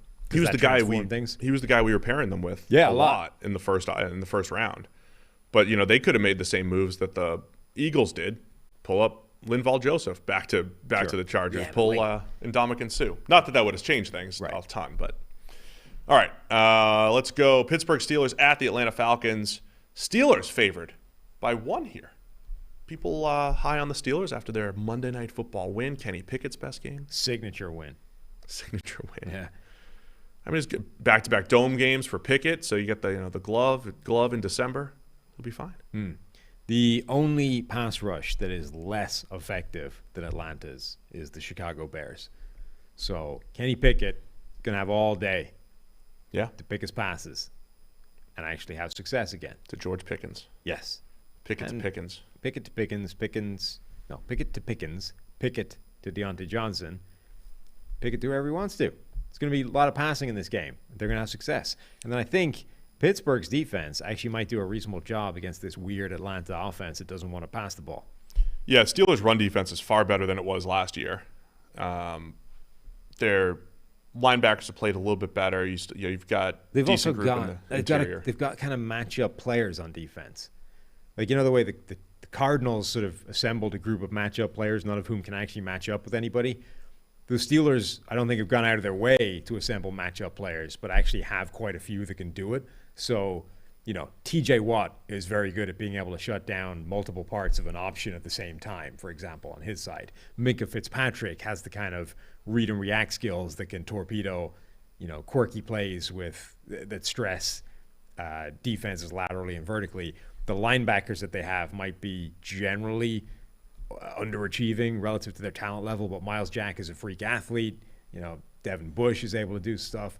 Like they have the ability, I think, to match up with this Atlanta offense in a way a lot of teams don't. If you're looking for an individual matchup, when and if you see Cameron Hayward against Chris Lindstrom, the right guard for the Falcons. Lindstrom's up to a 92.4 grade. Fantastic as far as run blocking goes, and that's what this Atlanta doesn't have the best offensive line on paper from a pass protection standpoint, but again, they've protected these guys, right? They've protected them from having to pass protect in the pure drop back passing game. So Atlanta's run game, I think, will be challenged by this Steelers run defense. That will be a nice little matchup in this one. The Steelers put up 24 points. Pickett played this really good game, right? And it still doesn't feel like, it still feels like they're struggling to put it all together. Like when your quarterback grades that well, there was a couple failed catches and drops and various things that hurt them. Feels like the Steelers should still be putting up more points. I think that's what's going to keep it close, though. Even the best game from Pickett isn't scoring 30 points or anything like that. It's going to be close. I don't think there'll be a ton of Hayward against Lindstrom because Hayward tends to play the other side of the line, but what it does do is put him opposite the weakest link, maybe, of Atlanta's offensive line, which Atlanta's offensive line, by the way, has been one of the quiet surprises of the season. Another line that I think is definitely being helped out a lot by the scheme.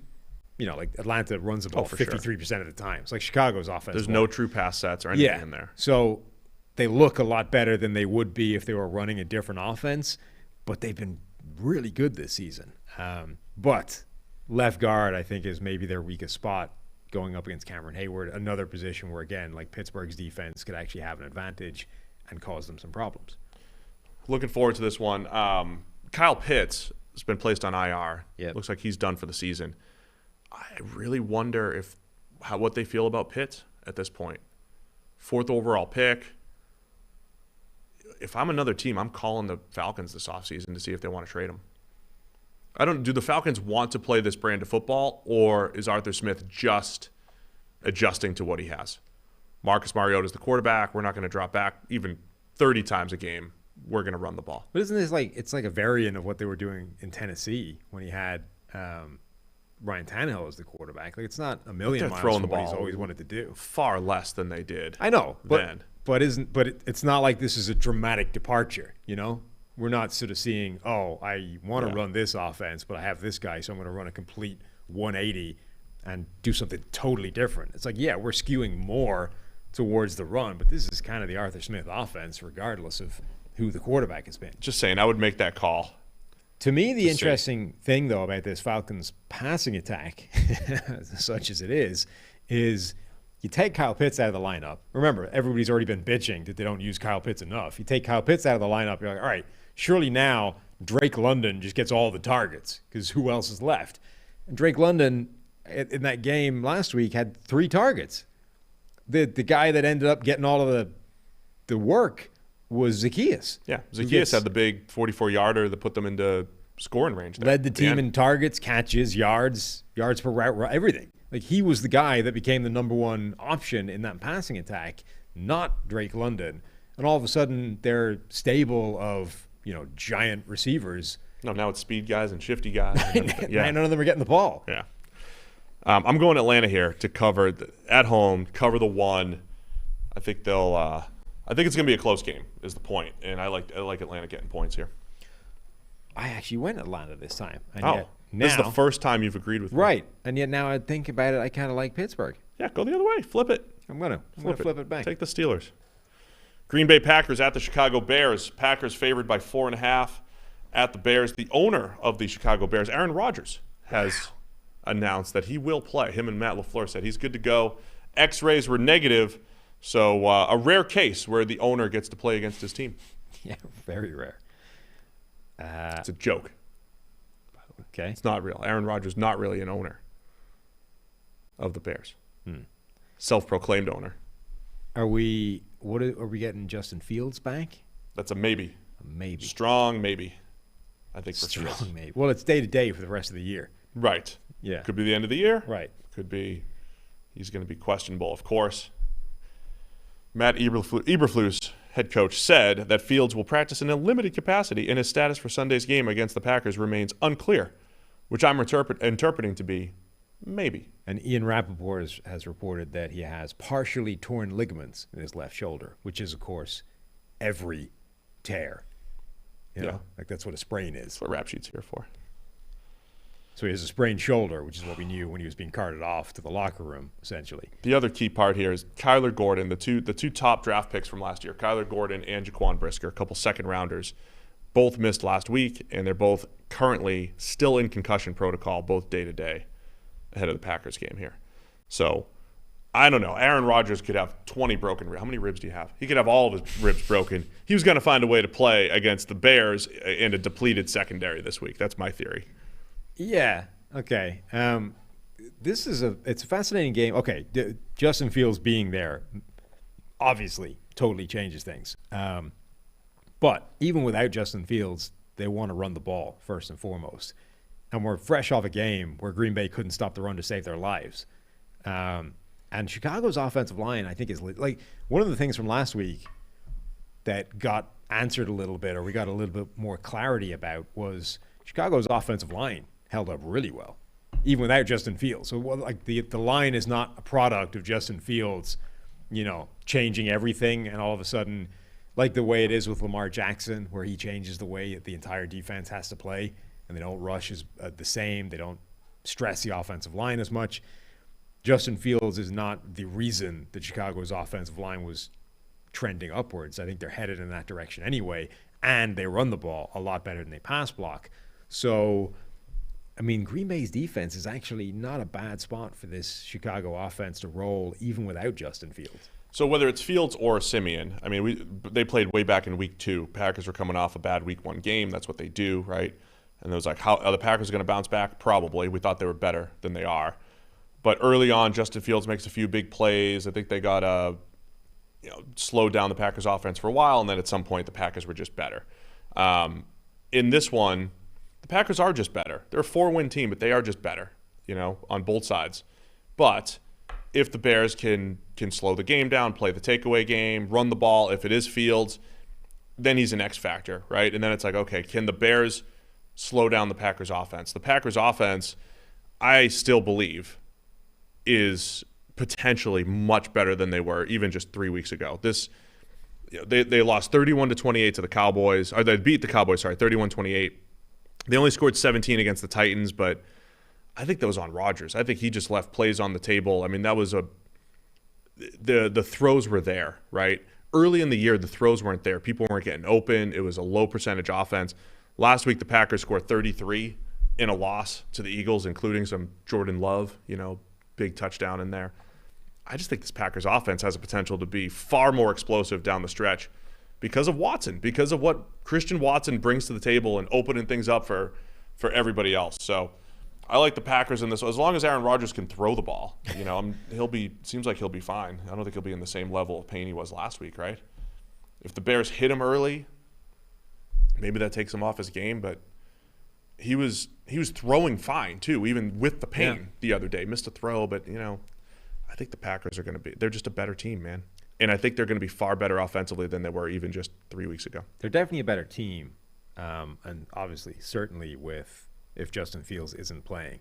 I think either way, though, Chicago can run the ball on this Green Bay defense. If you go back to that first game, they averaged 7.5 yards per attempt. They did. And Green Bay had a 36 run defense grade. That was the game that we said Justin Fields dropped back 17 times or whatever it was, and they were down the entire time. What's going on? And it was because the Bears just kept running it pretty well. Yeah. So if the game doesn't get away from them on the scoreboard early, Chicago could actually have a pretty good degree of success just running the ball right down their throat the entire time. And even if it isn't Justin Fields a quarterback, as long as Trevor Siemian doesn't pitch the ball to the defense multiple times, they could actually keep this pretty close. Yeah, I'll take the Packers in this one. I get the Packers covering the 4.5. Whether it's Fields or whether it's Simeon, I just don't see the Bears slowing down the Packers offense here.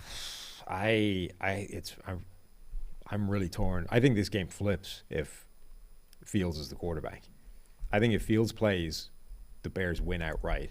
Really? Yes. If Fields doesn't play, I think Green Bay might be able to squeak a cover over 4.5. I also think this buys one more week of Rodgers playing because they're going to stay alive, right? I mean, I really think he'll be the starter as long as they're staying alive. That was Rodgers' suggestion, and I think it's what the Packers want too. Rodgers is going to keep playing until they're out of it. 37 degrees and overcast. This feels like I want a weather game. I want some nice weather games in Chicago. No, the only weather game that I saw on a quick scroll was San Francisco, interestingly. Rain. No, that won't do much for those offenses. That'll be fine. All right, 4 more games to discuss here. Jacksonville Jaguars at the Detroit Lions. Of course, a battle of the number 1 and number 2 overall picks. It's Aiden Hutchinson versus Trayvon Walker in this one. The Jags are favored by 1 here in Detroit. What are you looking for in this one? Whether we get Trevor Lawrence turning a corner again. It's time to ask the question. Did he turn a corner? Not is he the top 5 quarterback in the NFL. Not is he already a Hall of Famer. Did he simply turn a corner, and is he actually now okay? Because last week, I think, has the potential to be one of those transformative signature games that changes his entire trajectory in his career. 3 straight really good games from Trevor Lawrence. Right, and last week was against a very good team, a playoff team, and was a real changed that, whatever that ridiculous run was, 180 or 0 and 180 of winning games when you're entering the final minute down 7 that Jacksonville had as a franchise. So now you have to back that up against a defense like Detroit's that has the second worst run defense in the league that has a bad pass defense. It's just bad. If you can't do it now, it didn't really happen. It undermines last week. Detroit's been better in recent weeks, though. Made some changes in the defensive coaching staff. They've been a little bit better. But, yeah, I mean, Trevor Lawrence's development, absolutely. He's in a dome. Nice and easy to throw in a dome. So that part's going to be fun.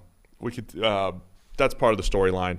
I want to give a little update on Aiden Hutchinson and Trayvon Walker because we can't spend months talking about the draft and not rehash it at least a little bit as things are unfolding. Okay. Remember, during draft season, it did seem like Aiden Hutchinson was the slam dunk number 1 overall pick. It seemed like he was destined to go to Jacksonville, and then slowly but surely there were rumors that they might like the athletic freak out of Georgia, Trayvon Walker, who broke the combine with one of the best workouts of all time.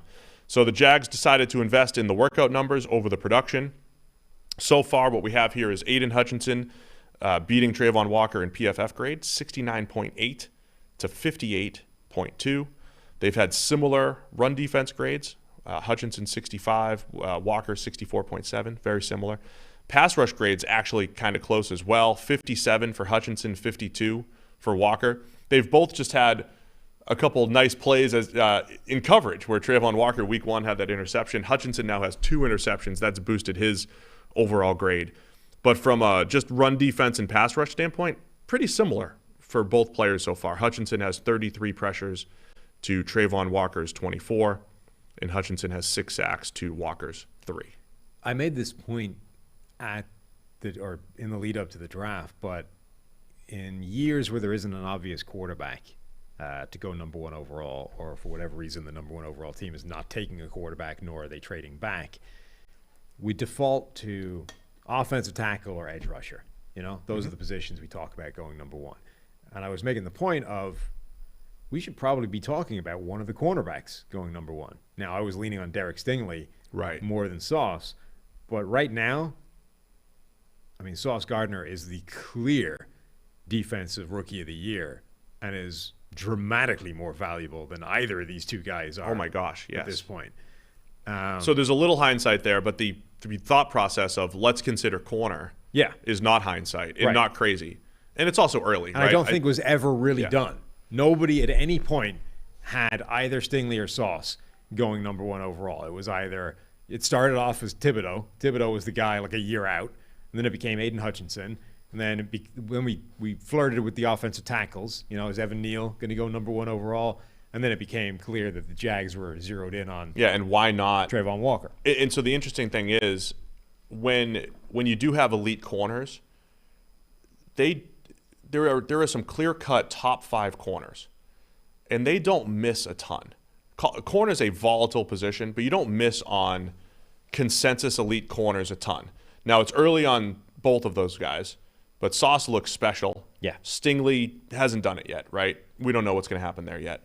But when guys like the Patrick Petersons of the world go top 5 and everything, like they usually hit. They're usually safer. Jalen Ramsey, they go top 5.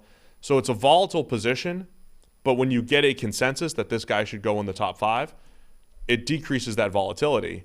And again, when Hutchinson and Walker and Thibodeau come with their question marks, of all the years, this year probably should have been one where corner was considered at number 1. I think you were right. And by the way, respect. I think you can make the same argument. Detroit took less crap for this because, once the Jags had passed on Aiden Hutchinson, it was like, oh, of course Detroit is going to grab Aiden Hutchinson and celebrate and be thankful. But you should probably have asked the same question. Like, okay, if Sauce or Derek Stingley was worthy of consideration at number 1 overall, they're still worthy of consideration at number 2 overall, even with Aiden Hutchinson on the board.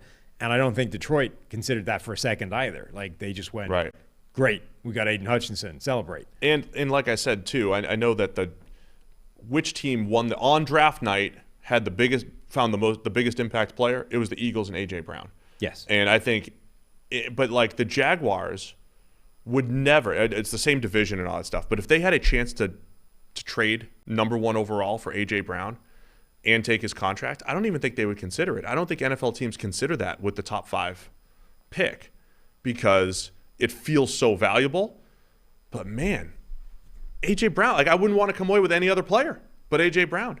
He would transform the Jags offense the same way if they had the opportunity to do that. So anyway, it's always fun watching those guys. I think Hutch and Walker will both get better. By the way, Kayvon Thibodeau has the best pass rush grade out of that trio. Yeah. And he went from, this is what's so funny about the draft, right? He went from in the conversation at number 1, as you said, to like, oh, there's no way you could take Kayvon Thibodeau number 1 overall. Is coming off his best game. Looks like he's trending in the right direction.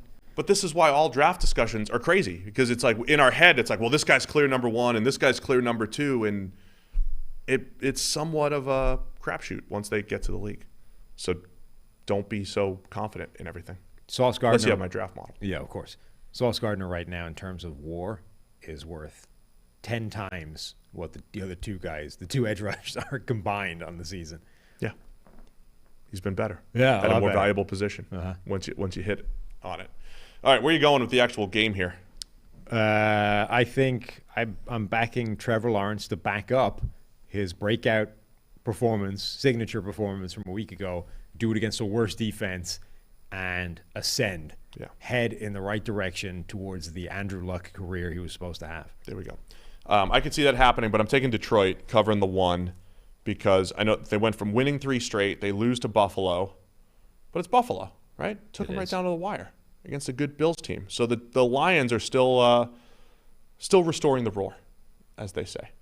So I'll take the Lions to cover the 1 here. Okay. You can't put notes on the Chicago game. I could definitely do that.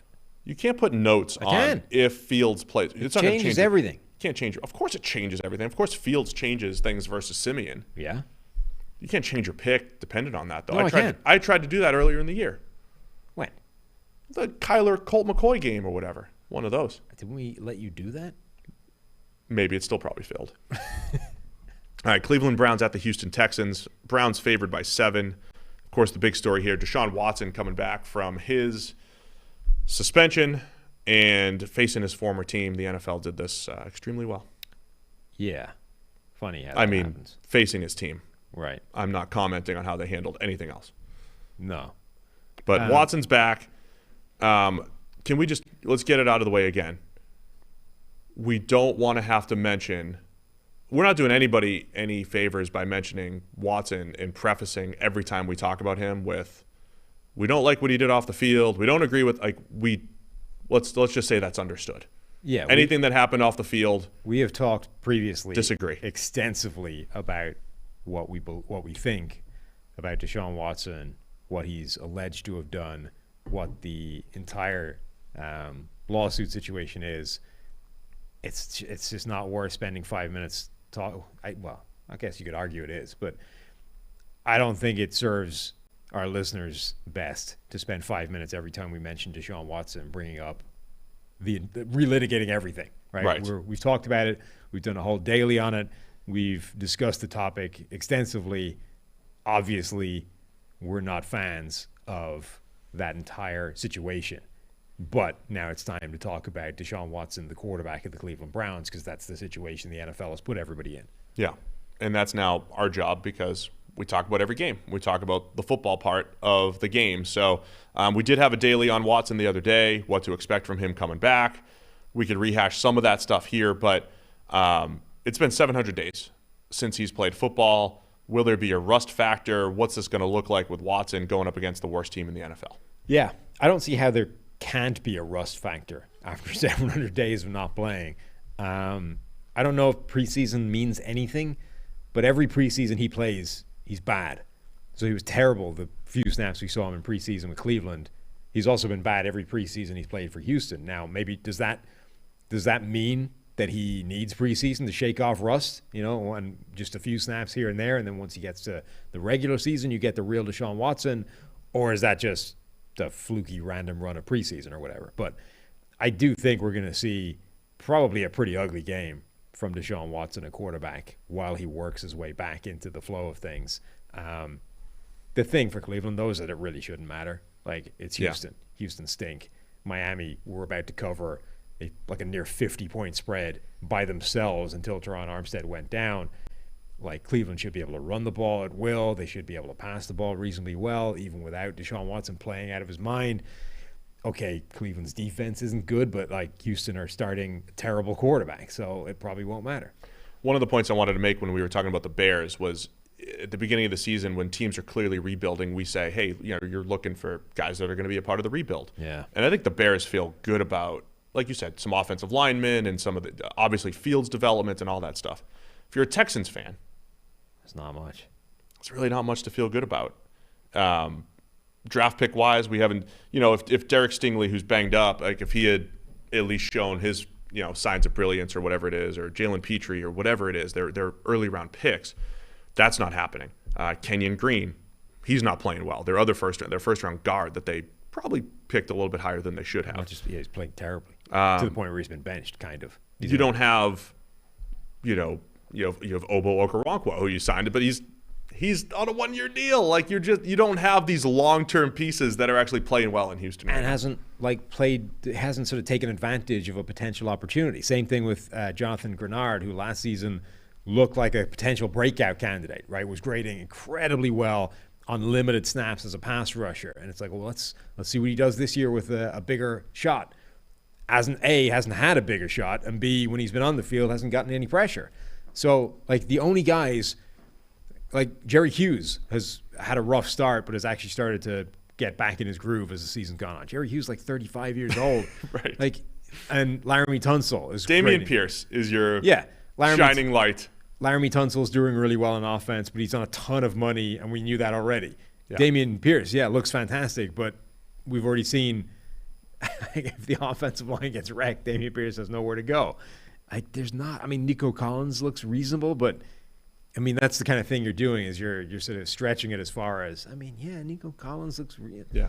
That's rough. The other pieces are like Steven Nelson and Desmond King, both playing solid ball, right? They're good, right, solid veterans, which would be great as additions to a good football team.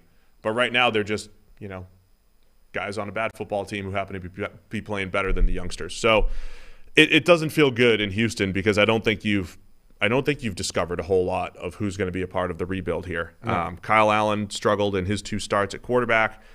I mentioned on the daily, I think the Browns are equipped to make life easy for Watson schematically.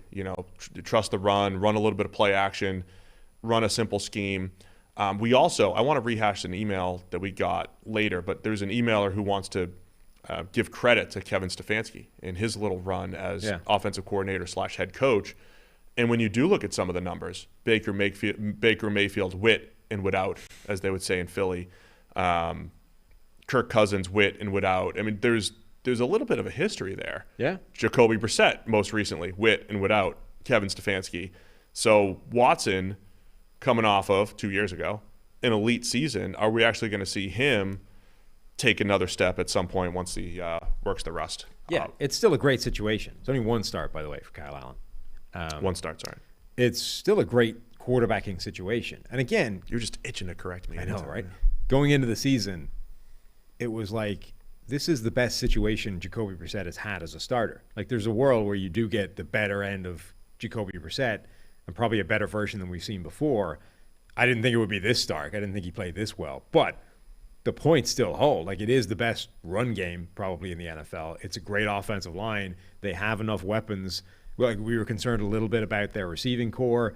Amari Cooper, when he shows up, is obviously huge for them. They have just enough. David Njoku's played pretty well.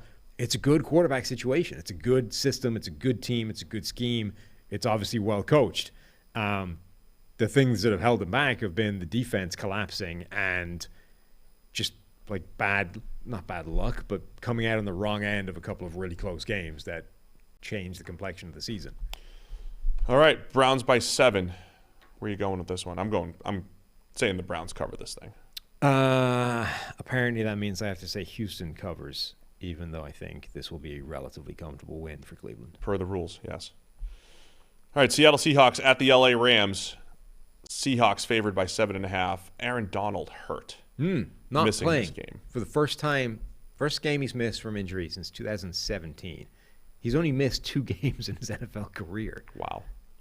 Add that to the mix, too. Not only is he incredible, and, PFF grades generally track your snap-for-snap production, where he is the man. He's the guy.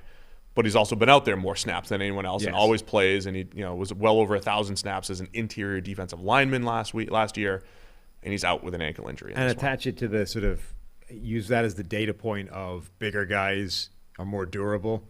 Like Donald's flaw, if you like, as a prospect was he's 285 pounds, he's too small, can't hang at this level. Well, the 285-pound guy has missed 2 games in his NFL career due to injury, and over the course of his career has seen his snap count increase. Like, it's been scaling upwards as he goes throughout his career. And yet he still doesn't ever get hurt, except this week where he's not playing. So the Rams' stars and scrubs approach is now down another star. Who's left? Ramsey and Wagner. That's it. Matthew Stafford, is he going to be – he's doubtful. He's in the doubtful. That's 2 stars and then scrubs. Sean McVay said Wednesday it's, quote, safe to say, end quote, Stafford isn't in line to play Sunday against the Seahawks, per our friend Jordan Rodriguez of The Athletic. Is McVay in the concussion protocol? Oh, he should be after getting smacked in the mouth. I think, at least to his defense, assuming he isn't, he's of much lower risk of the second shot, I think, than a player would be. Imagine if he had another one. I mean, at that point, you've got to ask some serious questions about the get-back coach. Yeah. So the Rams are depleted. They already were depleted. Offensive line. Oh, man, it's just a mess with the Rams. Is 7.5 enough in this game? Enough. Seattle has that knack, right? I mean, playing those close games. Just for a moment, again, I'm doing this a lot this season because it's such a crazy year. But rewind to preseason, and then imagine telling somebody that in a game between Seattle and the Rams, the Seahawks would have a dramatically better quarterback going into this game. Or just say Seattle's favored by 7.5. I mean, that too. But the idea that the strongest advantage they have in this game is at the quarterback position. Yeah. Geno Smith going up against Bryce Perkins is night and day, one of the biggest quarterback mismatches of the week. That's nuts. Like, Geno Smith is playing at a really high level consistently. Bryce Perkins hasn't proven to be an NFL quarterback yet and is working behind the worst offensive line in the NFL without any receivers to throw to. Yeah. I mean, Donald did play last week against the Chiefs. The one thing that could – the Rams cracked down in the red zone last week against the Chiefs. They did a nice job keeping it close. They lost by 16, right? They lost by 2 touchdowns plus against the Chiefs. This week, the Rams defense hasn't been nearly as good this year as they were the last 2 years. You lose Donald, and your only hope offensively, though, is getting Bryce Perkins with the run game a little bit. He made some nice throws at times last week, but again, are you going to trust him to drop back more than 25 or 30 times? Probably not. It's one of those Rams have to play a perfect game behind a bad offensive line without weapons to throw to. Yeah, it's rough. They just don't have enough. It really looks like week 3 of the preseason for the Rams, plus Jalen Ramsey. Right, all the guys that don't play because they don't risk anybody in the preseason because they want to keep everybody healthy. Well, didn't work. Man. Nobody's healthy. So, Seattle going to play down to the competition here. They love to play their close games, but I just think they're too good. If you told August me Seattle's going to be favored by 7.5 against the Rams, and I'm actually going to take them to cover. Yeah. Because the Rams have no shot. Man. And nothing. And Geno Smith is the quarterback. And Geno Smith. They haven't found an All-Pro from somewhere in a trade. His grade went down a little bit after last week. He had 3 turnover-worthy plays, but again, it's not of the. This was a disastrous game. It's he made a lot of good plays. He made some bad plays. That's what's most impressive about Geno is the good. There's a lot more good in there than I think we ever saw. Even if there's some duds for decisions and whatever in there, the good is really good for Geno Smith right now, and I'm banking on that one to cover the 7.5. Yeah, same. All right. By the way, we talked a lot about the Rams pass rush outside of Donald. Not existent. I mean, Seahawks fans, they know Leonard Floyd. Like, he sacked Russell Wilson a ton in the whole thing. Seahawks fans think Leonard Floyd is great. Did I say Williams the first time? No. Floyd. Floyd's still having a similarly average pass rushing season. Like, those are the types of guys that are going to need to step up here with the stars injured. And even Donald, I mean, he's not playing, so it's irrelevant. But Donald is on track for, by far the lowest pressure total of his career. Everyone who teased retirement should have just retired last offseason. That's what it is. Donald, McVay, Brady, Rodgers, everybody should just retire. Isn't it always tough, though, when you win one? Because you always think you can repeat. If you win two, like Elway, right? Yeah. Elway got back-to-back Super Bowls at the end. It was like, all right, now I'm out. Oh, yeah, back-to-back. But he couldn't walk away after the first one. Yeah. It's like, I've spent the last 15 years trying to get this. Yeah. Now I got it. After you win this, because like remember when the Chiefs won their first Super Bowl, like nobody could even picture anyone else winning the Super Bowl for the next 10 years. Like Mahomes is going to win 8 of the next 9, right? So you always have to only see what you just saw. You always have to see if you can repeat, because then you go down in history. It's immortality. It's the 72 Dolphins thing again, right? Every freaking year we bring up the 72 Dolphins and the champagne because they're the only teams to do it. All right, repeating doesn't quite put you on that plane, but it gets you close, So you have to at least give it a shot. And then when you don't do it, now you can quit. Or if you hit 2, then you can quit. Because nobody cares about 3. Like 2 already makes you transcendent. The 3rd in a row, like even the lunatic people that think they can win everything don't really think they can go 3-peat. Jordan would. Yeah, he would. He would. All right, you ready to wrap it up? Yeah, what do we got last? Denver Broncos. Great. At the Baltimore Ravens. Not only has Russell Wilson dropped the Broncos from primetime in Mahomes, he's also dropped to game 15 of 15 on our spreadsheet here that we're going to talk about in the game. Yeah. With Lamar on the other side. Yeah, it's impressive. Probably. Okay. Baltimore's favored by 8 as of right now. Lamar Jackson left practice yesterday with a quad injury. So that's one of those, we knew nothing. We know nothing about this injury. It obviously happened at practice yesterday, and he left early, and it's a quad. And, Lamar Jackson, don't know if you've heard, is very good at running with his legs. Yeah. And you need your legs to do that. You do need your legs. So don't know how significant this is, but clearly this could be an issue. Yes. What are you looking for in this one? Ugh. I mean, obviously, disgusting. Lamar playing would be nice. Denver's defense. So Denver's defense is obviously really good. Yep. But it has been, I don't want to say trending in the wrong direction, but it's giving up a few more plays, and some of the guys that were playing out of their minds earlier in the season are not quite playing at the same degree.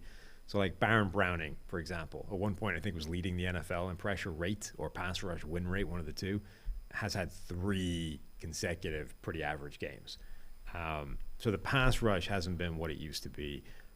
Patrick Surtain, the second, has all of a sudden been giving up a couple of reasonably big plays in recent weeks that he hasn't done ever before in his career. So all of a sudden, the kind of cracks are starting to appear in this Denver defense, which is still a really good unit, but I think it just shows why you can't have like a 2000 Ravens or an 85 Bears anymore, because you just can't go a whole season always shutting down everybody. It doesn't work anymore. The NFL offenses are too good. It's one mistake, it's a touchdown, and then the numbers sort of disappear a bit.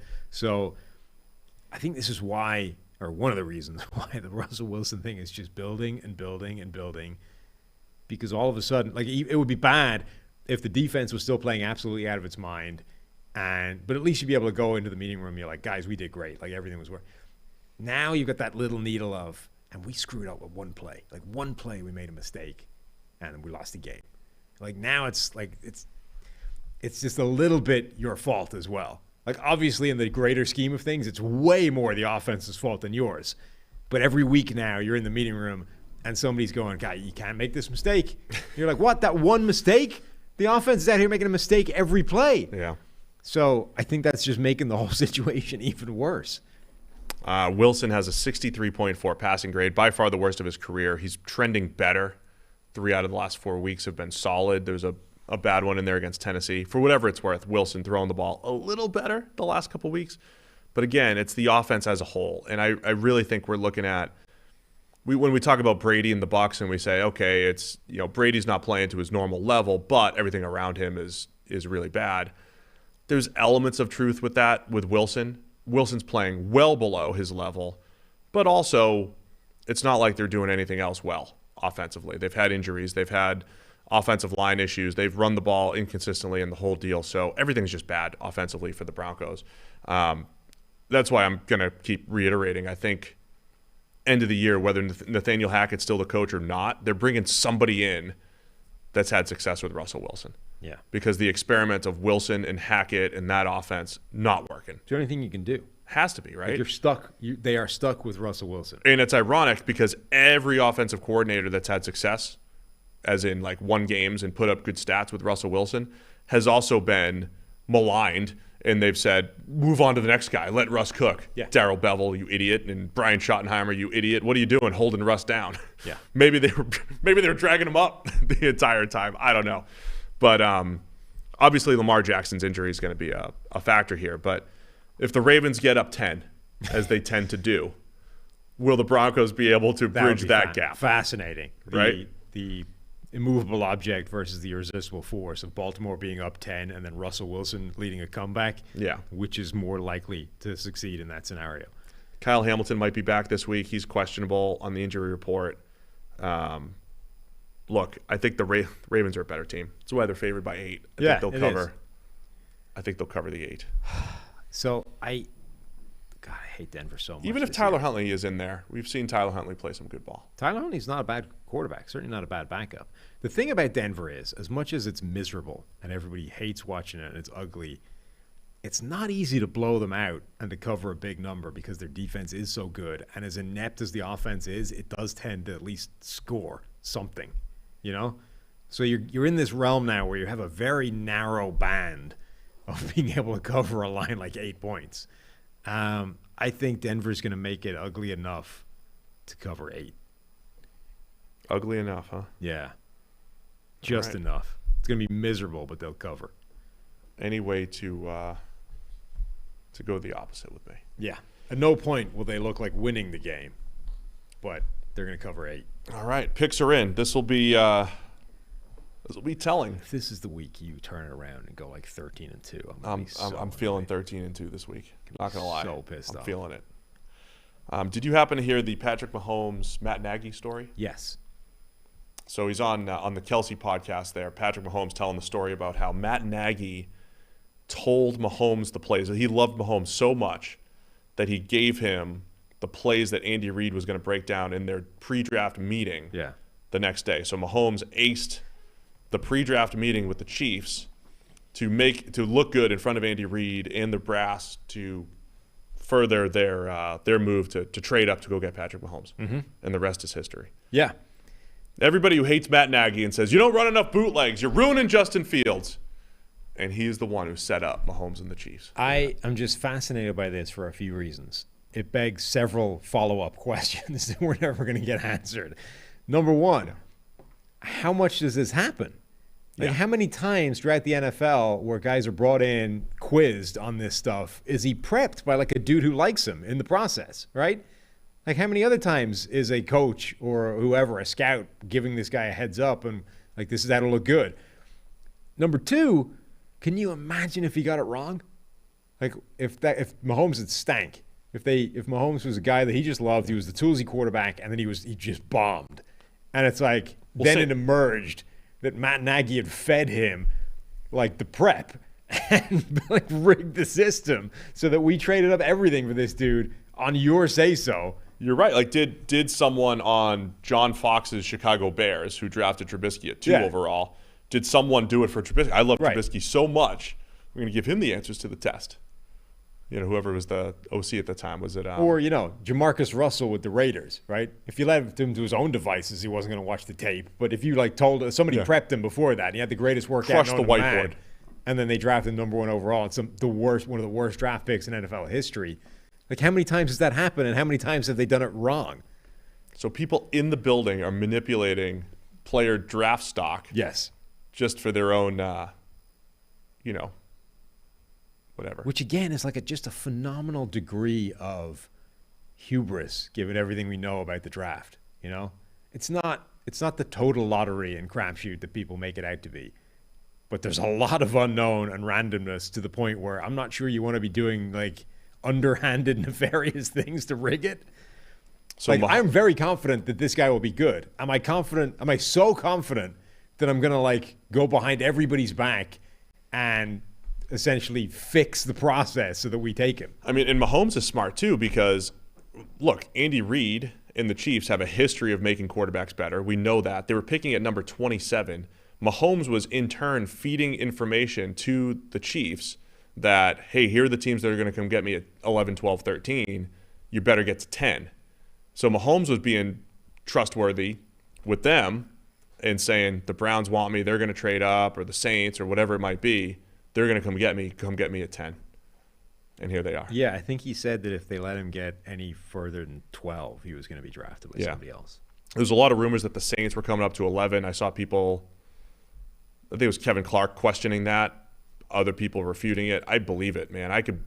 The Saints were definitely rumored to be interested in going up for the Saints think about the next season more than any other team in the league, but they're aggressive more than any other team in the league. So just an aggressive move, even with Drew Brees, right? Draft Patrick Mahomes and make that transition. I could see the Saints making that move. Yeah, it makes sense. The Saints were 11. Houston picked 12, and they drafted Deshaun Watson. Right. Amazing. History changing there, huh? Yeah. I mean, that's right up there with Bill Polian saying he had a first-round grade on Tom Brady. Of course. Right? I mean, what kind of idiot wouldn't? Yeah, obviously. Of course I did. Should have taken him. I mean, if you didn't have a first-round grade on the greatest quarterback of all time, what kind of draft evaluator what are you? Scouts never miss, except Never that guy. miss. All right, is that it today? Yeah, I think so. All right, great show. Hit that thumbs up on the way out if you don't mind. Appreciate everybody for tuning in here at PFF Western and Southern Studio. Again, we'll be back here on Monday morning, recapping all of the Week 13 action. Keep sending us those your Spotify Wrapped numbers.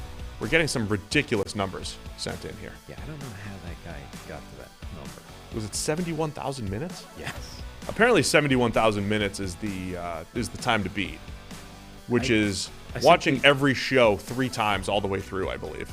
Is it that? Like, is it repeat listings of the same shows, or is it somebody found us early in the year and then listened to everything we'd ever done? Oh, that's possible. It is funny because we do get numbers from like previous years that go up by the thousands. Right.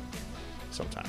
I find it quite difficult to believe that somebody would be that interested in the Week 3 preview from 2018, you know?